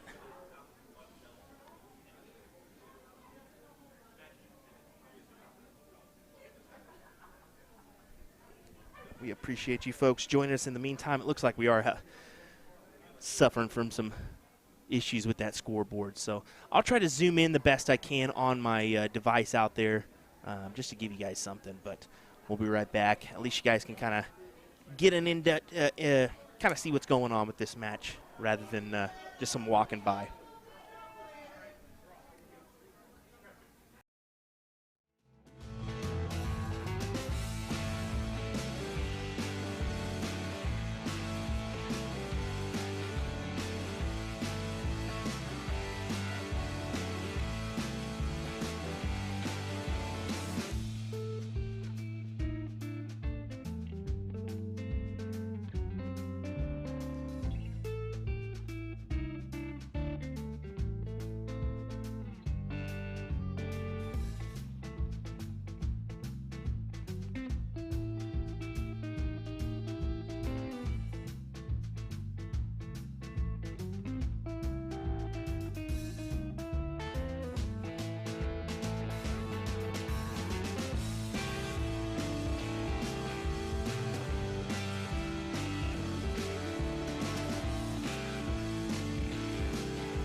Alrighty, well, there we saw it. Patrick Keithy beat out Stephen Foreman. It'll be Patrick Keithy taking on Joey Lanaw in our men's finals, Ryan. What do you think about that? 2 crowd favorites, first off. I was sitting there thinking, like, you know what? I like Joey Lanaw. He's always been a nice kid to get to know, and now he's watching him progress is awesome. And I don't know if you've ever been to a tournament and have not got time to spend time talking to Patrick Keithy. That man travels the country. So getting to see him play for a finals, it's pretty cool. Well, how about this? I think we're guaranteed to get a new champion in this event because, folks, Joey Lanaw is young. He may have a youth title. I don't think so. He does not. So this could be, well, it's going to be either one of these gentlemen's first national title. Wow. 98 players showed up to play today, and we're down to 2. The young buck takes on the older gentleman here in just a minute. Sorry, Patrick. Had to do it, buddy. The young buck takes on the older gentleman. I'm going to say the well-traveled Patrick Keithy. There we go. Well, folks, hang tight. We'll be right back with our final of the men's 501 ADO National Championship in just a moment. Thanks for joining us, folks. We'll be right back.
Welcome back, ladies and gentlemen, to the final of the 45th annual Winmore Fleetwood Memorial Las Vegas Open 501 KO tournament here live at the Tuscany Suites and Casino here in Las Vegas, Nevada. I'm Sean Green, joined by my PIC this weekend, Mr. Ryan Mooneyham. Ryan, we got a fantastic final here between Patrick Kithy, originally from Kenya, now currently resides in Eugene, Oregon, taking on the 22-year-old and Joey Lenaw from Queens, New York. Crowd favorites. We're crowd favorites on both of them. Yep. That's exciting. If you're just getting into the chat and let us know who you want. I know that both of these individuals are well-liked, well-known, and it's going to be a fun one. Yeah, let's break down this field, right? There were 98 players at the start of this day. 98 players. They did a round robin where they played 4 matches, correct? They did a round robin where they played 5 matches. 5 matches. 3 legs apiece. And then they took top 2 out of each bracket, 16 brackets to make a knockout of 32. Yep. And then it was best of 5 for 2 rounds. And then they went to 7, 9, and then now we're going to see best of 11. And these 2 players are who is left standing at the beginning of the day. Would either of these players been in your top 5? I'll be honest with you, no. Yeah. No. I mean, you got great players that are You here. got great players, but it's such a random draw. It's not a seeded position. Yep. Your bracket could be monstrous. Your top 32, I don't know. It's just we know what both players can do. we know what both players can do, and the first when you come into this tournament, the first thought you have is, I want to get into the knockout. Yep. And then you get in the knockout, you want to at least try to get to top 8. I mean, you're thinking to yourself, I get myself to a quarterfinal, whatever. But when you come up that escalator and you think to myself, okay, I just want to get on my round robin. And your round robin's like, okay, now I want to play what? Now I want to get to the next level. You wouldn't have picked these 2, and there's nothing wrong with who was in the field that didn't make it. They didn't win. Yep. And you're seeing averages are not fantastic. Patrick, over the course of this event, is averaging a 75.89. Joey is 74.37. But they've consistently been able to win those last leg deciders, those big, important, close legs here. As Joey, 1 dart left in hand at tops. This is for a 15-dart break a throw, unable to do so. He set it up so beautifully in the last throw with a 133 on 173. So Patrick Kithy going to get a chance here to steal and hold his throw in leg number 1. 2 10s. Going to go to the 5s. Stay right there. Big dart. Patrick also an animated player, so when he hits big checkouts and things like that, he'll point to his friends and his family in the crowd watching him. But Joey trying to steal leg number 1 here. Oh my goodness! That's just the 3rd time we've seen Yep. Joey lay up on that 5 on that top side. 20s and 10s are not working out for Joey very well. But he's been pinning at 40 when he had it. He just missed it this time. Oh, he's going to split. I like this move from Patrick. I like it even more if he hits it. Oh. Did you see that shoulder? Oh, yeah. We've seen that shoulder out of multiple players today. Joey going attacking right at it, and he gets it on dart 2. So Joey Lenaw, 22 years old, breaks the throw in leg number 1. Now, you were talking earlier about averages, and I'm gonna. If you worry about how well your averages went, you're not here to win matches. You got to have that killer instinct when it happens. And I do know of a few players that lost some tough ones today that had high averages. Yep. But their opponent checked 121, Yep. 136, 140. It's the game of darts. It is the game of darts. I mean, the field consisted of some great players. We're left with 2 great players here at the end of this. Of course, Target, Elite Team, DJD for Joey Lenaw, Patrick Kithy. I like these representing the CDC and the Cross Border Challenge. Also Extreme Darts. Yep, and Extreme Darts.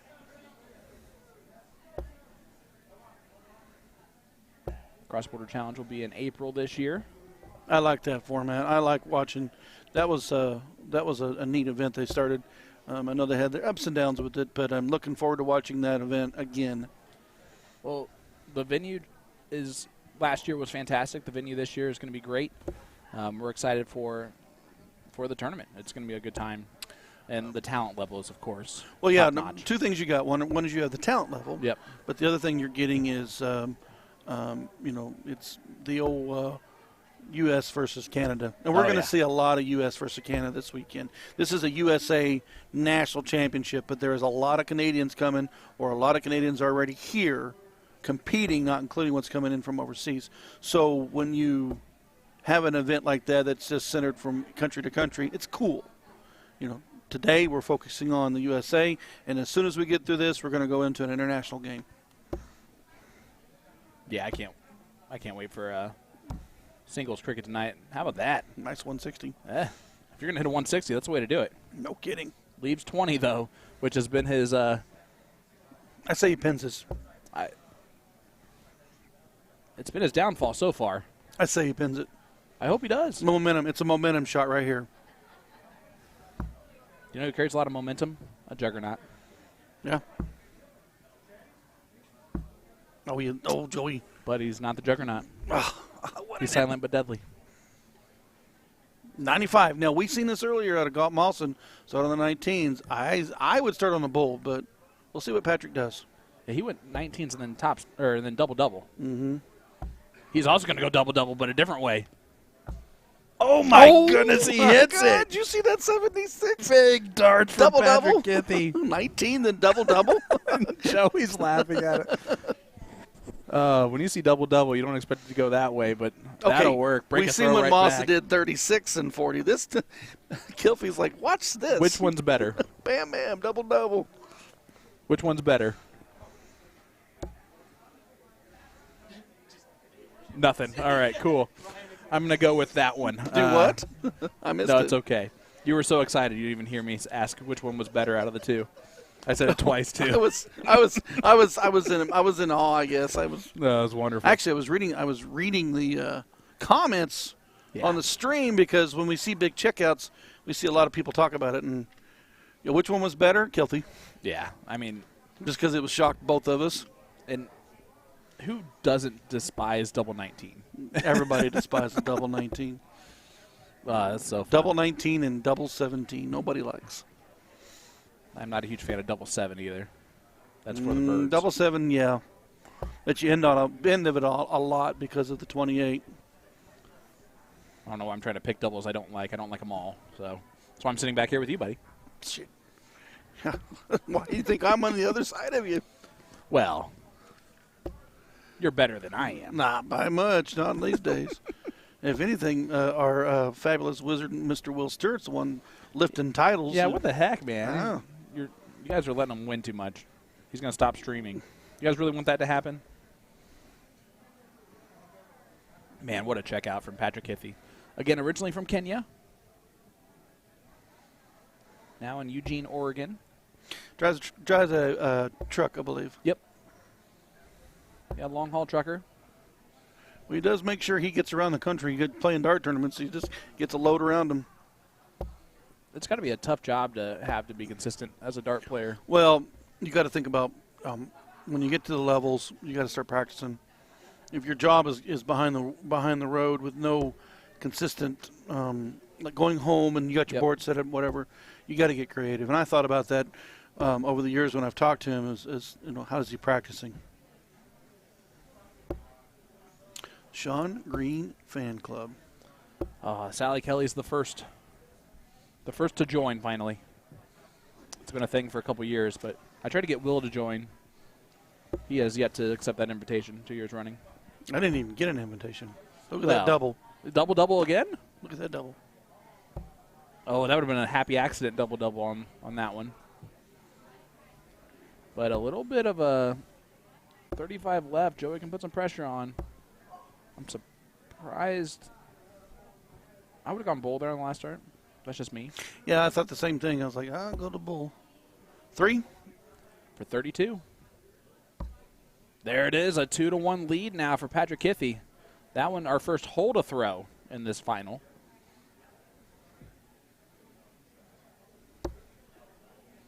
And Joey just comes right back out firing. I think we might stay chalk for a couple legs here. with hold of throws. But man, with the way both these players are playing, you don't ever know. Patrick there almost just sprinted to the line and then took his time when he got there. Now, you were talking about his pace earlier. Yeah. I don't think his pace is too slow. It's not. No, it's a little bit more deliberate than Joey's pace. Mm-hmm. And so when we were talking before the match about maybe an issue, you're picking Joey in this, even though Patrick's up 2-1. Are you still picking Joey? Yeah, I've been. If Patrick he's going to kill me, but yeah, I've been picking Lanal from the beginning. I was happy to see Patrick make it here, and I want Patrick to win. Don't get me wrong. I'm going to be unbiased on this because for sure. Anyways, make a long story short, I'd like to see a good performance, and I do pick Joey to win it. It'll definitely go to a last leg decider. We already know that. Right now, I think so too. And then when that happens, anything goes. Well, the way we're seeing those doubles checkouts, who knows? I know there's a lot of people in the chat watching along, rooting for Joey Lanaw, the 22-year-old former Evolution Tour champion, CDC semifinalist for the Continental Cup at the age of 21.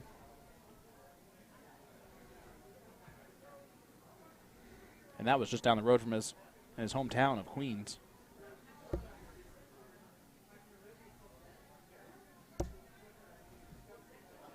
Patrick, an amazingly kind individual to talk to. Super guy. Yeah. I mean, super guy. Yeah, it's you don't want to pick a winner. You really don't. You want good darts, you want a good match, you want big checkouts, you want fun things to talk about.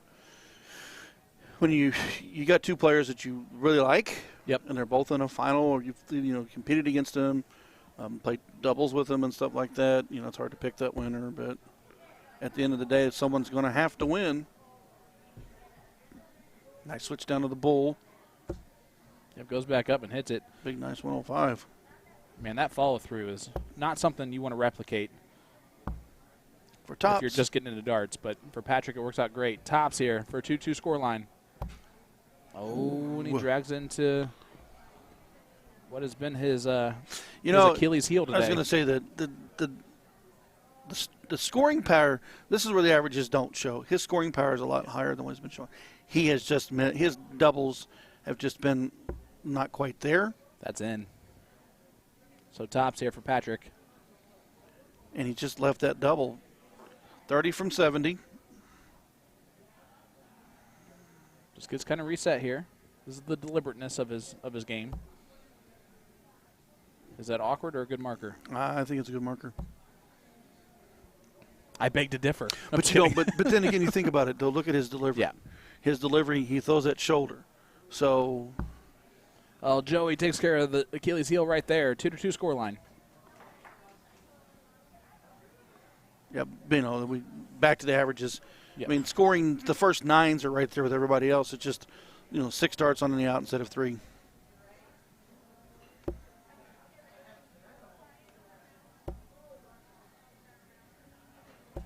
I like the smiley face flights, too, from Patrick.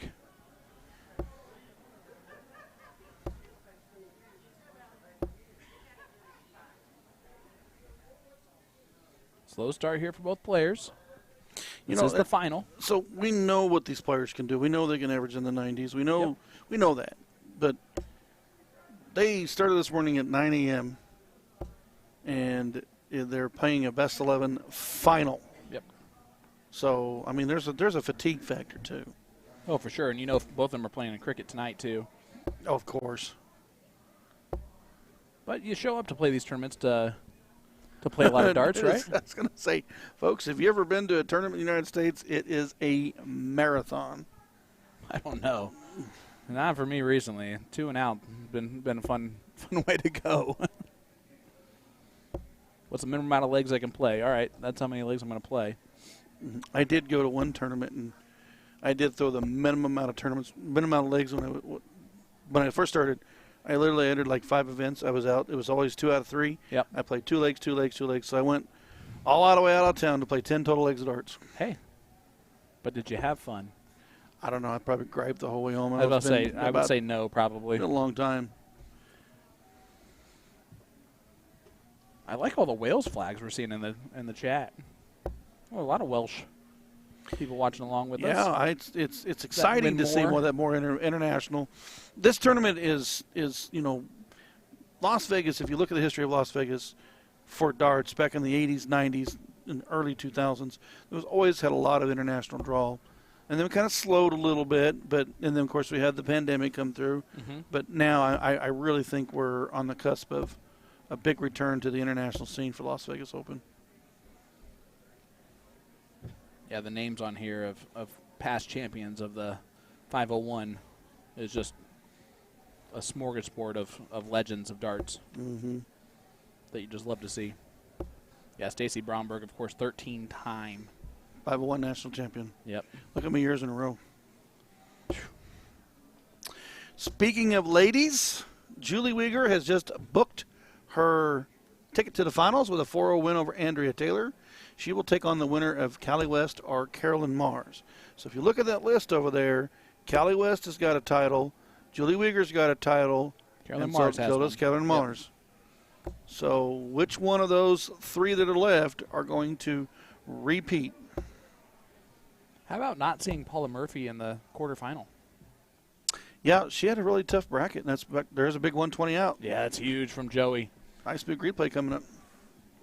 This one we'll actually talk about. And there's the single 20. Joey for tops for the 120 checkout, and he hits it. Figure I'll do it now since I didn't do it earlier. 3-2 lead and a break a throw for Joey Lenaw. Remember I said it was going to go chalk for a little bit? Yeah. I was wrong. Yeah. Shocking. That never happens.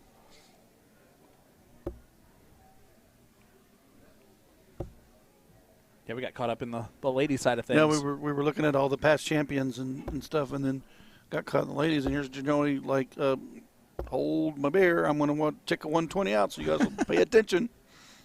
He is old enough to drink at 22 years old. Mm-hmm. I don't think he does. If he does, it surprised me. He does not do it very often. No. A lot of Joey fans in the chat. That's good. That's good. We want to see that. We want you rooting on your favorite player. We want you to be excited for your favorite player on stream. Absolutely. We want you there cheering at home as he checks out a 120. We want Patrick's fans to do the same thing.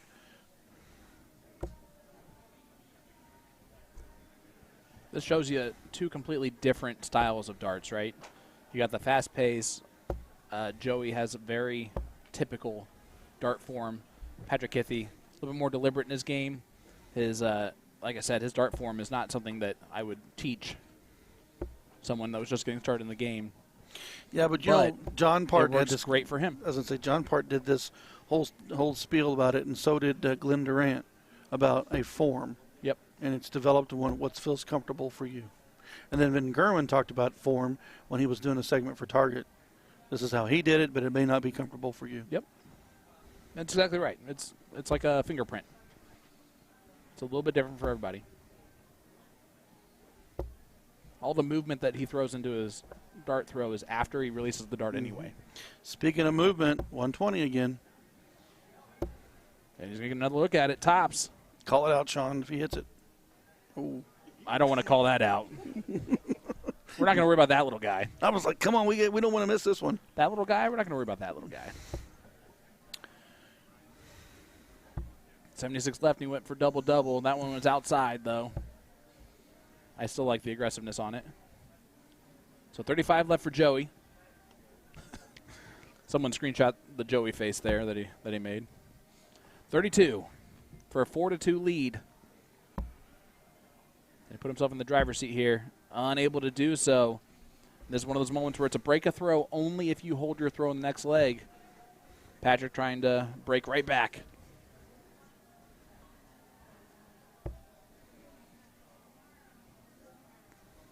Look at 2 darts at tops. Oh, and he's unable to do it. See that shoulder jump again? Yep.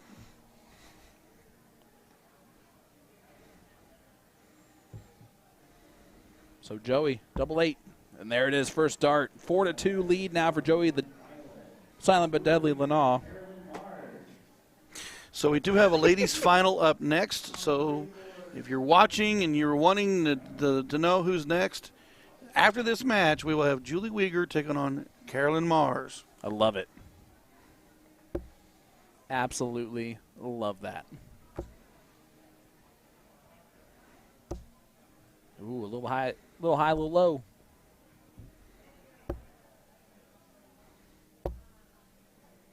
Joey, good switch on dart 2, but doesn't get anything for it. So here we go. Obviously, you're still picking Joey. Yeah, Up 4-2 now. That's be a weird spot to change it up. Don't get me wrong.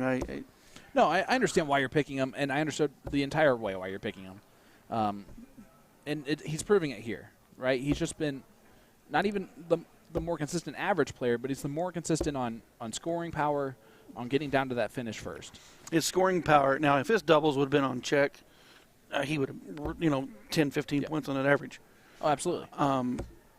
I'd just look at the consistency to get to the first one to the final 6 darts, and Joey's going to be the first one on the final 6 darts. Now his final 6, it's been a little bit of a struggle. We've seen that because they left the door open a couple times for Gary, but both and I even had that conversation against Gary. He should have went 5-0. Yeah, it ended up being 5-4. Right. So this is why he's played a couple last league deciders, to be fair, but he's won them. At the end of the day, he continues to win those big legs. And this is against the throw, so he's kind of – this is one where it's just a bonus if he ends up taking out this leg. Mm-hmm. But the pressure here is on Patrick now. He does not want to go down 5-2. That is for sure. Nobody wants to do that, but no. he definitely does not want this in this situation. Just leave 2, Joey. One of the 18s. Oh, he went to the bull. I like that move. 18s are bull on that one. 122. I like the 72 finish if I have to. Leave him in the tops. The 94 might lead us to a tops type of, or a double type finish. Now, we always see players start on the bull. Is he going to start the bull with Patrick on 89? I think he's going to go aggressive here. Yeah, he does go aggressive. Double. There's one. And there's the double for Joey Lanaugh. 5-2 We are seeing lead. double outs, folks. My goodness. Goes just below the treble there. I keep saying go to the bull, and these guys are like, hold my beer. Double. My goodness. That was monster. That's huge. Now, in solid control here, this is where it's hard to put the gas pedal down, but you got to now. Just end it here. Yeah, put your foot on the throat and don't let him breathe.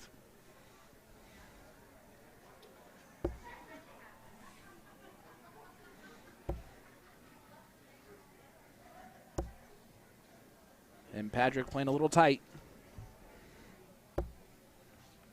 Yeah, Joey got let off of that opening. That opening wasn't as strong as he's been starting off with.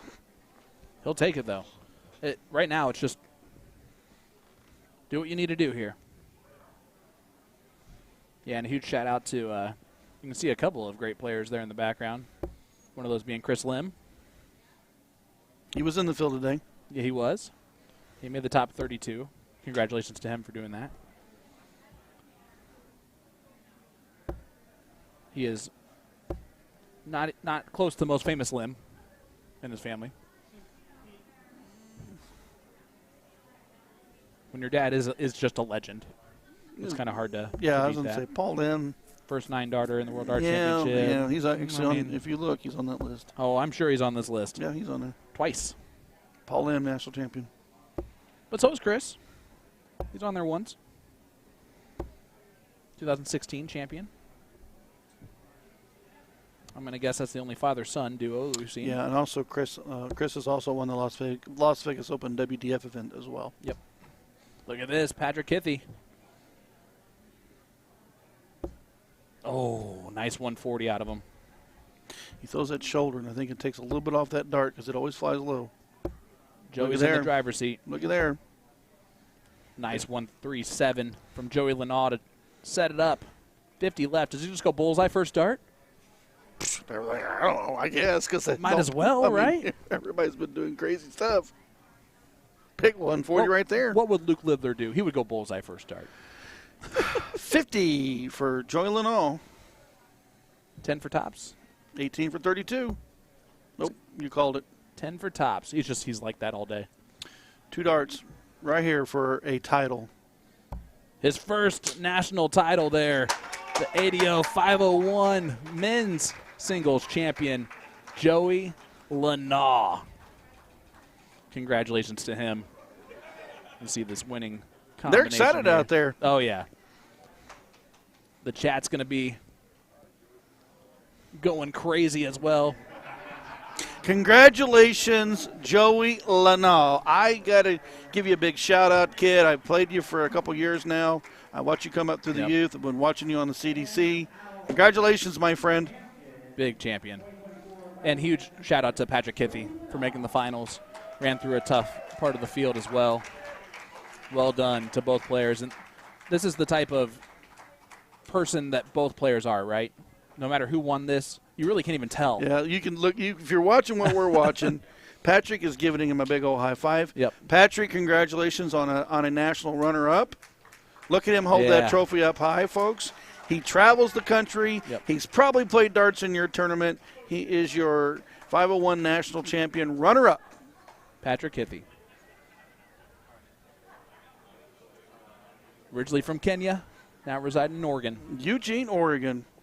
Nice picture there with Jim Widnemeyer, the president of the ADO. Congratulations, Patrick. All right, well, while they're taking pictures, let's set up the next match, the last match that we have for this part of our stream, the finals of the Women's National Championship for 501. Julie Weger taking on Carolyn Mars. That's going to be a great one coming up. So we'll be right back with that one right after this.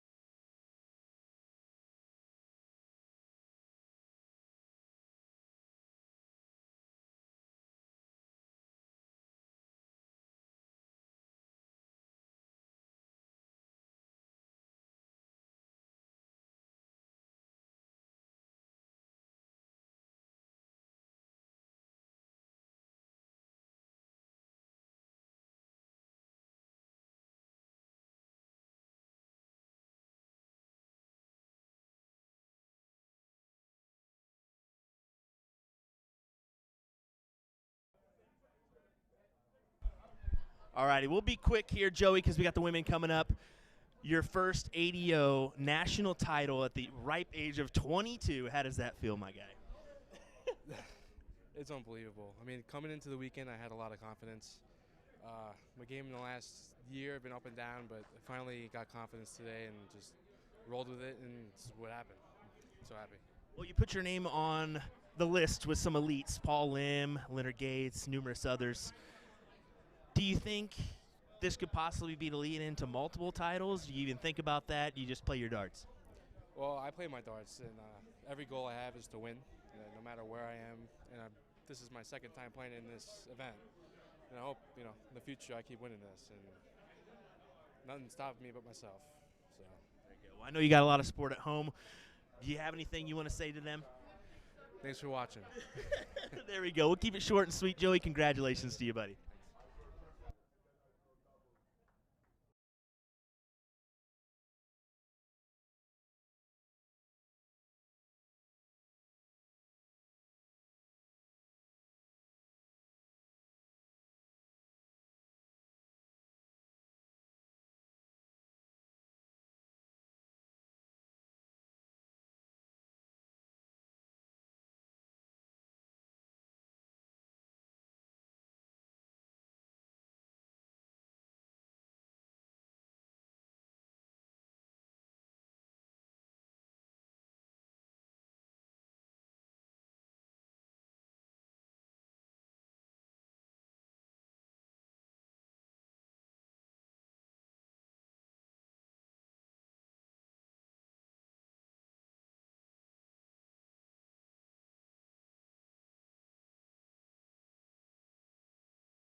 Welcome back, ladies and gentlemen, to the ADO 501 National Championship for the Women's 501 Tournament.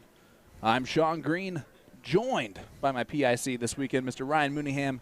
Ryan, you are the Area 6 manager of the ADO. You are the most knowledgeable human being in the world. I wouldn't say that. Who do you have in this one between the great players, Julie Weger and Caroline Mars? I can't call this one because of the experience of these two ladies on the dartboard is incredible. Without knowing out of the gate on who played the best on the field, of course, averages don't mean anything because I'm looking at both Carolyn and Julie's averages from the field, and they're pretty close. Yeah, they're right there. 68 to 62. Julie had a 64 in her first match. She beat Andrea Taylor with a 73-3. We're playing on the averages because both these ladies are national champions. Yep. So, and then Carolyn's top 8 match, she got by Casey Scantlin with the 55-5, but she shot a 69.3 against Callie West. So either one of these girls can turn it on. Oh, 100%. You're going to see a leg or two of just absolute fire darts, and you might see a leg or two where they're both struggling a touch. But that's part of this. Carolyn, for her throw, for how consistent she is with that throw, it's honestly so impressive. Mm-hmm.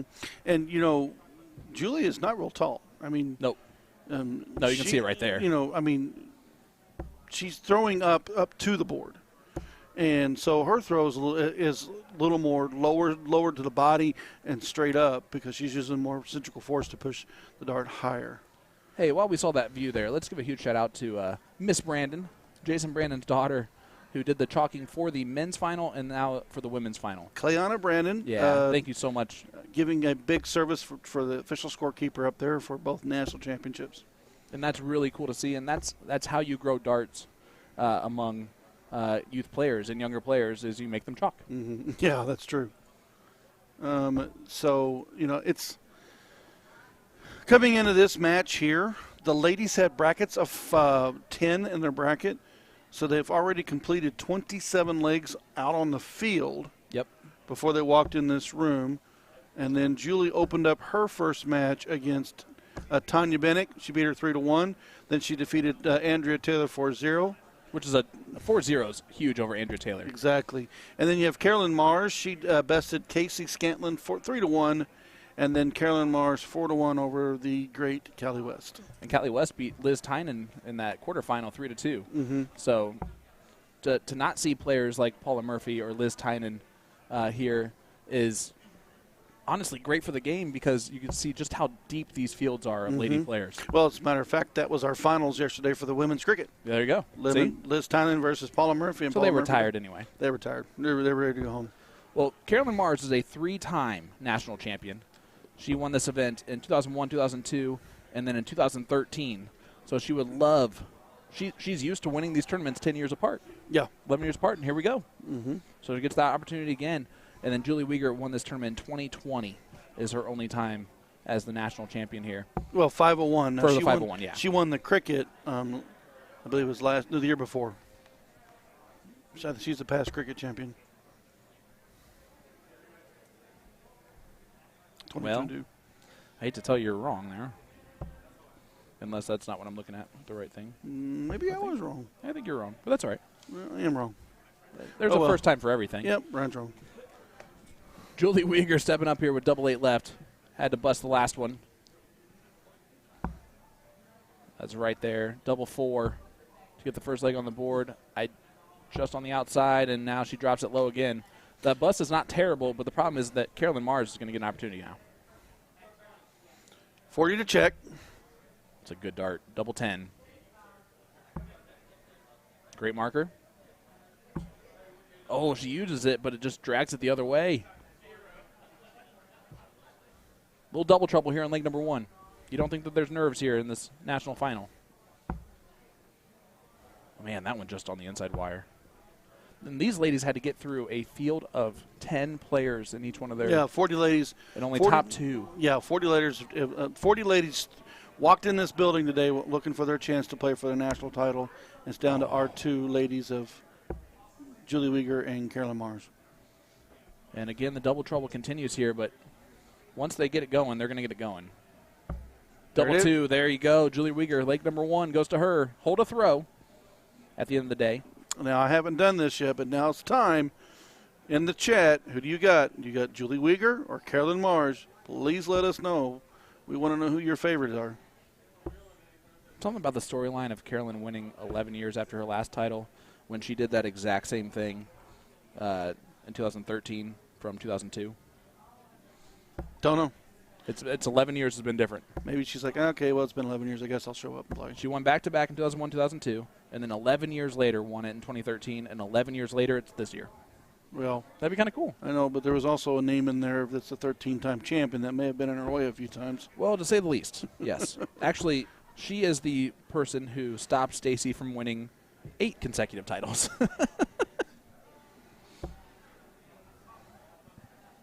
Went 4 Stacy, and then 2 Carolyn, and then 2 Stacy. I think Paula's on there 3 times as well. Callie West is on there. Paula is on there 3 times, including last year's champion. Callie West is on there twice.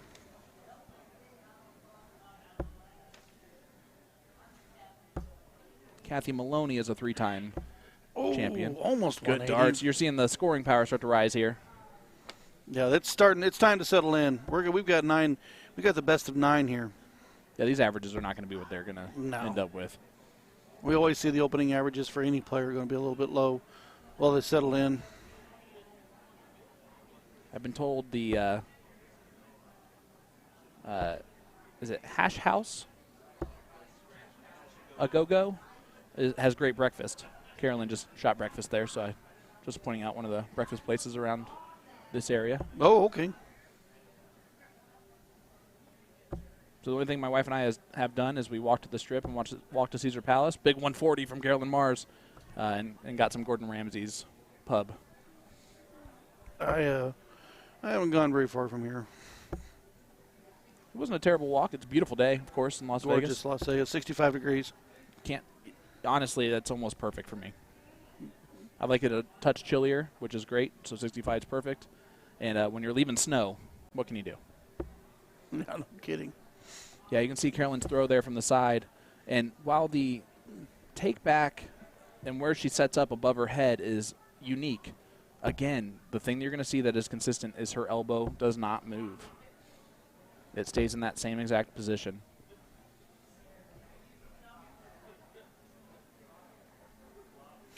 Kelly Mars, 143. Julie Weger, 156. There's the first one, trip 17. Ooh. Just missed it. 66 left. Treble 10. Yep, sets that up. 36. Julie Weger on 156. Nice, This would be a heck of 107. this would be a heck of a checkout. 60, 60, 36. She pulls it. It's always so disappointing when the first dart does that. Like, if it's a 20 and like close, you're like, at least I threw it a good dart. Yeah. You don't like your stray. 36 for the leg. Double 9. That's got to be a good marker. Oh, it is. She throws it right at it again and just kisses it off the other way. Will she be back? It's a tough ask for Julie. She needs that triple 20 to fall right here. Not going to happen. 87 left. Just managed the 7. She wanted the 57. Yep. Although right there I would have gone with the triple 17. But that's, Yeah, I was thinking the same thing, but each their own. Man, those could not be closer.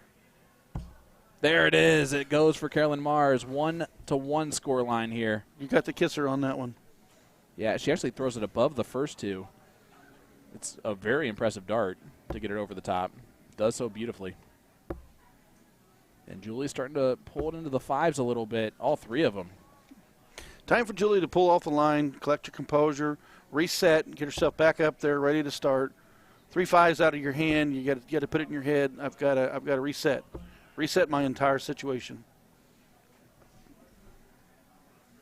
Frustration will set in fast in this game, and then it can manifest itself. You got to learn to pull back, reset, and then fire away. When that's happening, when the dart's pulling into the 5s, what typically Typically, it's do you have a fault with? I have a fault with the release off my hand. So when I release forward, it's coming in forward. When I release a little bit like a curveball, my hand kind of slightly turns, which gives me the inside pull to the 5. Does But it I almost also, look like you're dart curving into it? exactly. I feel like it's good. You know, you can feel it. Then whenever I fly into the 1, it's kind of like that screwball off the hand. Yep. I'm not releasing straight out. I'm releasing just a little bit slight, and we're talking slight releases, and that's what sails into that 1. But I have a straighter shot that will dictate that. I don't come from the side. Where Yep. A lot of guys will come from the side, but they're utilizing that natural curve or the natural turn of the wrist at the last second, where that dart will come across the board for them. Like I said, it's each their own. I love having you next to me. No. Another thing, That Ryan Mooneyham just went on a diatribe for a good minute and a half on how to go left and right and how that feels, and that's why you're here. well, and that's why I noticed a lot of players pick that shoulder up on the third dart. First dart's there, second dart's there, third dart, it becomes a rush in their mind. They got to hit, and they lift that shoulder. They put a little bit more pepper onto it, and it goes in. Or they put too much pepper on it, and it'll skid to the left or skid to the right. I was talking to Whit about that, and I go, you were putting a lot of pepper on that 8-8, and you can notice that shoulder went up as he put a little more pepper on it. But the game of darts is about, releasing from point A to point B. Consistently, right? Consistently. It's all about consistency. I mean, steady Eddie wins the race. And don't get me wrong, we can see what a fireball Luke Littler can do. Oh my gosh, listen. That kid. Oh. Kenny Windsor gave me a suggestion for food, and whenever Kenny Windsor gives you a suggestion for food, you take it. Yes, you do. Not happy with that third dart. She does go to the 18, but she pulls it down. She wanted that trip 18 for a 1-3-4, but didn't grab it. Now, Kenny, I will remind you that I am an adopted Philly member. So if it's a Philly cheesesteak, if it's a cheesesteak, it's got to be real Philly cheesesteak for it to be good. Oh, no, unfortunately. Is that 26 again? Yeah, does not leave a checkout. So Julie, no pressure on her here, even with that first dart miss. She's going to stay right there, tops. She'll be back with double 10, but she's got to be careful now. Yeah, this is a good situation for Carolyn to produce that 10-plus turn right here, to really put that pressure on. All right, Kenny, I'll take your word for it. Great darts there from Carolyn Mars. There's that 10-plus push. Leaves 60. And now goes inside. Now it's tough. Yep. Buster one. She hits the 1. She hit double 2 earlier, so I think that's a main She's reason not for real that. tall. It's the bottom doubles could be a little more comfortable for her, too. All right, tops here for Carolyn Mars. She does like tops with the way she throws that dart. Double 10. She's got one dart in hand to break the throw.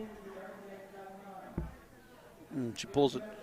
As Pulls an it announcement outside. was going on. Mm-hmm. Double 2 for Julie. And she busts it. Right into the 17. You can tell by her facial expression before seeing where that dart went that it was busted. So double 10 here for Carolyn Mars. She's moving around the board now. Yeah, it's tough to be aggressive on dart 2. Now you have to be. She would have won better than that. Yeah, double 5. You just don't want to leave 5. You don't want cleanup.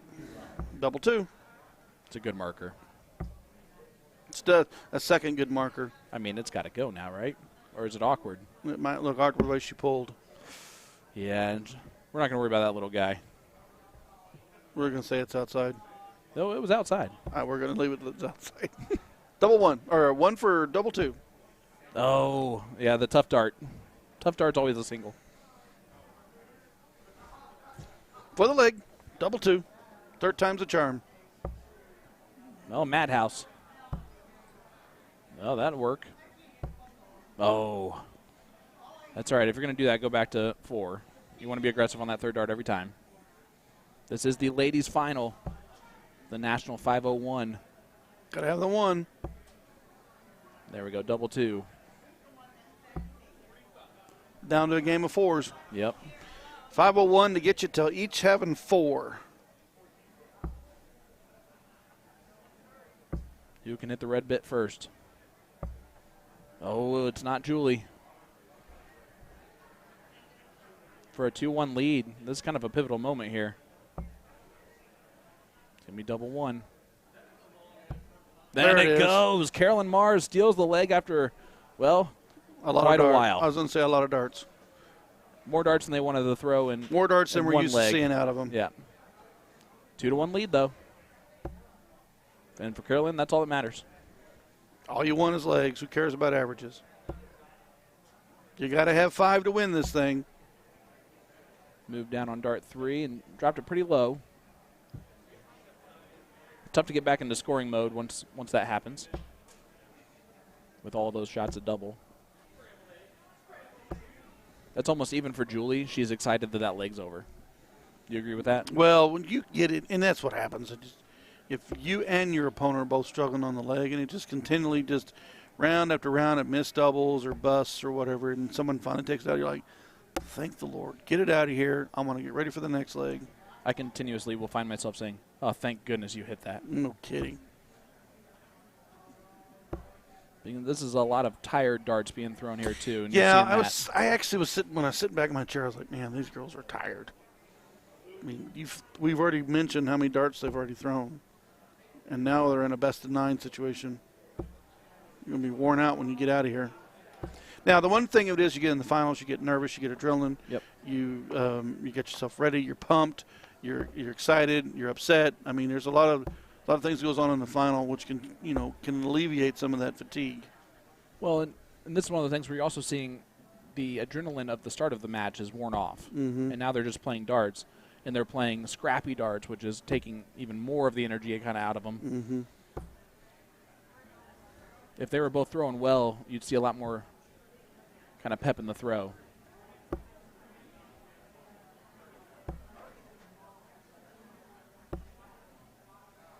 And you're just seeing them just a little bit off the scoring wise. That's okay, because at the end of the day, it's a payday. If you are just joining us, brief reminder that Joey Lenaw was your men's national champion for 501. They defeated Patrick Kithy in the final. That was a 6-2 victory. 6-2 victory for Joey, his first national title. Leonard Gates went out in the top 32 in that one. Kevin Luke, the 2022 winner, went out in top 16. Elliot Milk went out in 32. Yep. So that was our 2020 winner. So Chris Slim went out in 32 or 16-1. Tom Sawyer came out in 32. So you're seeing all those previous champions. Great. That'll work. Shanghai, the 19s. 114. Some tire darts work out great. Oh, what a great last dart. She put some emphasis on those 3.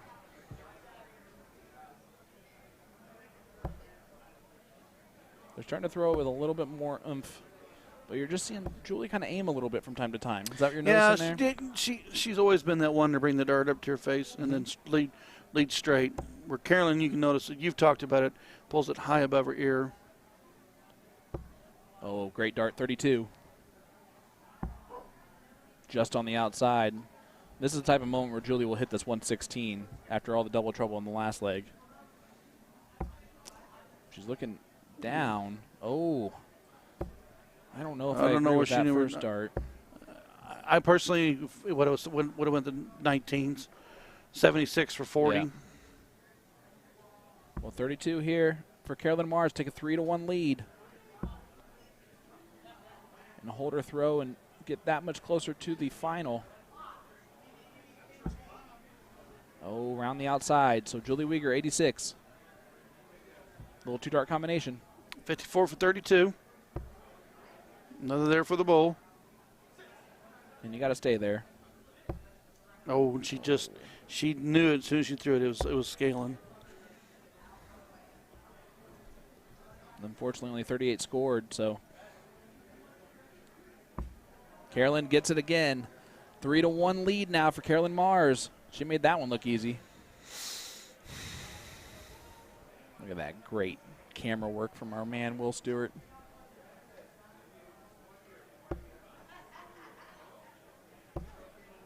Again, He's kind of a taskmaster, though, as a production, though. He gets in here, he throws us in the corner and yells at us. Well, but that's just Dad being Dad. Great commentator. You ever heard him commentate? Oh, he's terrible. I think he's great. He's a much better production guy. All right, 3-1. Carolyn Mars over Julie Weegar.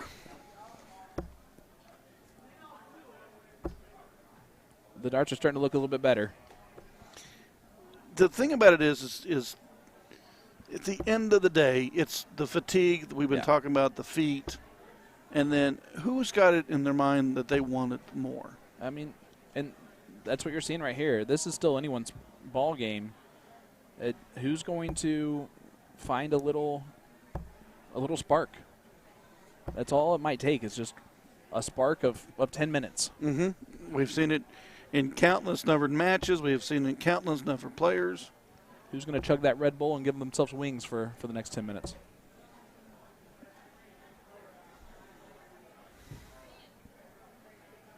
We're also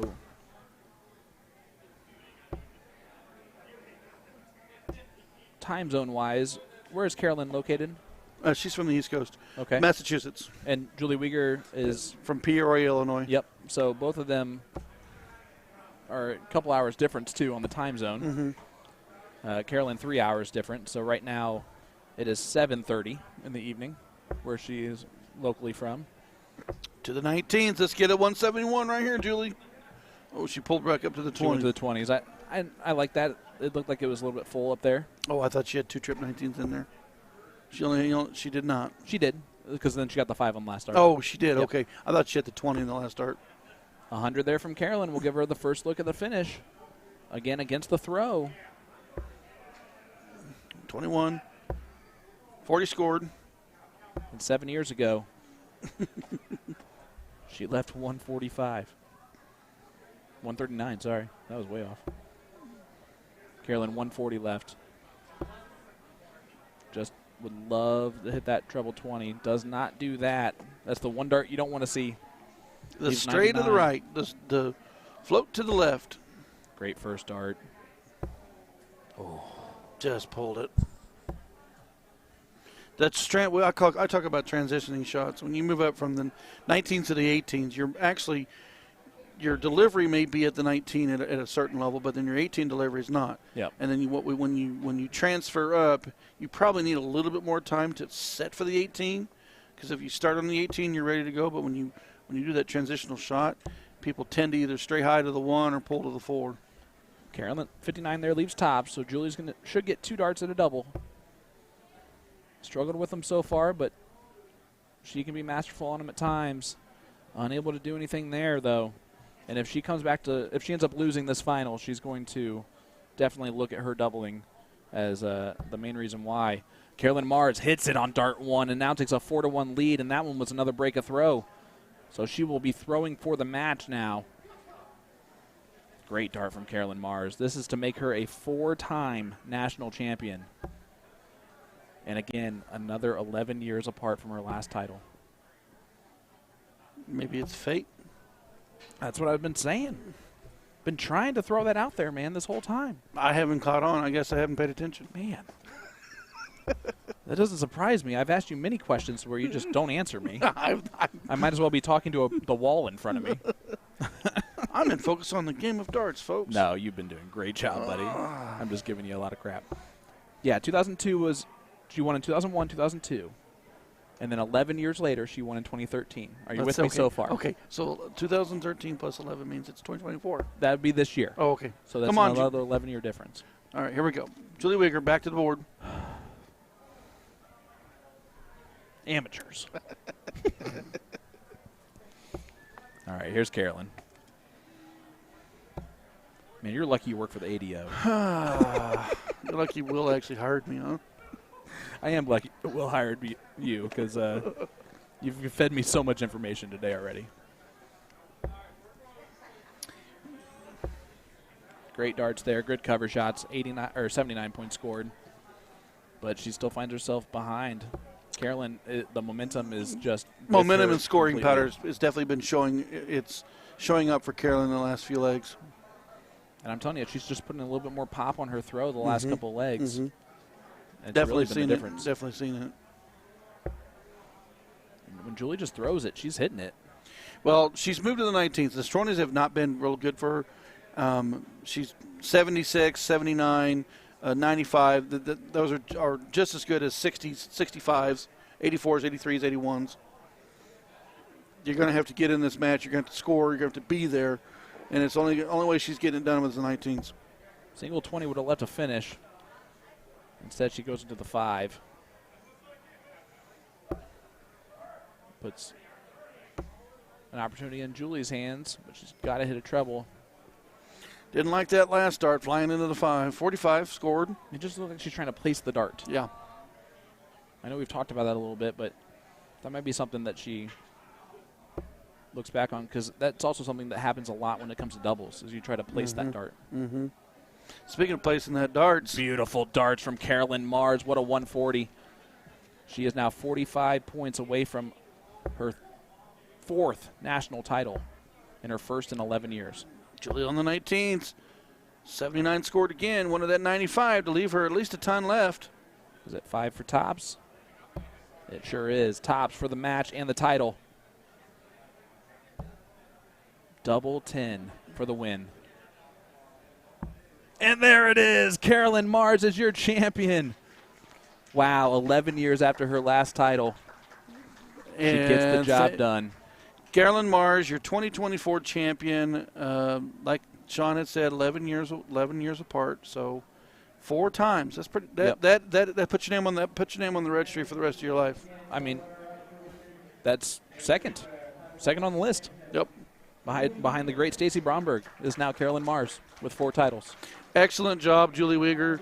Yep. Good matches today for both of them on the field. Both of them have represented themselves very, very well. It was a good final. Carolyn did best her. Wow, what a match, guys. Well, I know Will's going to try and do an interview here real quick once they do this trophy presentation. So that'll do it for you and me for a couple hours, I believe. What we've got coming up for you is a singles cricket, which will have some international players. Some good international players, some maybe top dog international players. But we're going to come back for that at 6:30 local time, 9:30 Eastern, 8:30 Central. So we will see you back then for Sean Green and Ryan Mooneyham. That'll do us in the comms booth. And we're going to get Will Stuart out there for a quick interview before we wrap up the stream for today. Thanks, guys.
Alrighty, that was a definite Will mistake.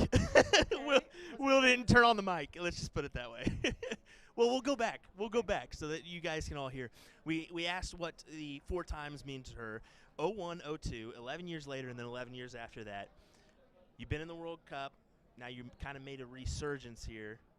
Is that correct in saying that? You think you made a resurgence? Oh, no, I feel that way. I mean, I don't feel like I'm 100%, but I feel comfortable, and I like the darts I'm using right now. I really do. Like, for a while, I was like kind of fooling around with equipment because you're not sure. You know what I mean? You know how it is, like when you play bad with a set and you go, I'm going to change it. Now, some at home may wonder, practice for you. How often do you practice weekly? Do you practice weekly? Well, no, I'm trying to practice more. I try to practice like every other day at least, but I don't always have the time. You know, I had an injury too, so I had to stop for a little while because it's just going to make I injured my hands. It's going to make it worse, you know. So speaking of, you do have a unique throw.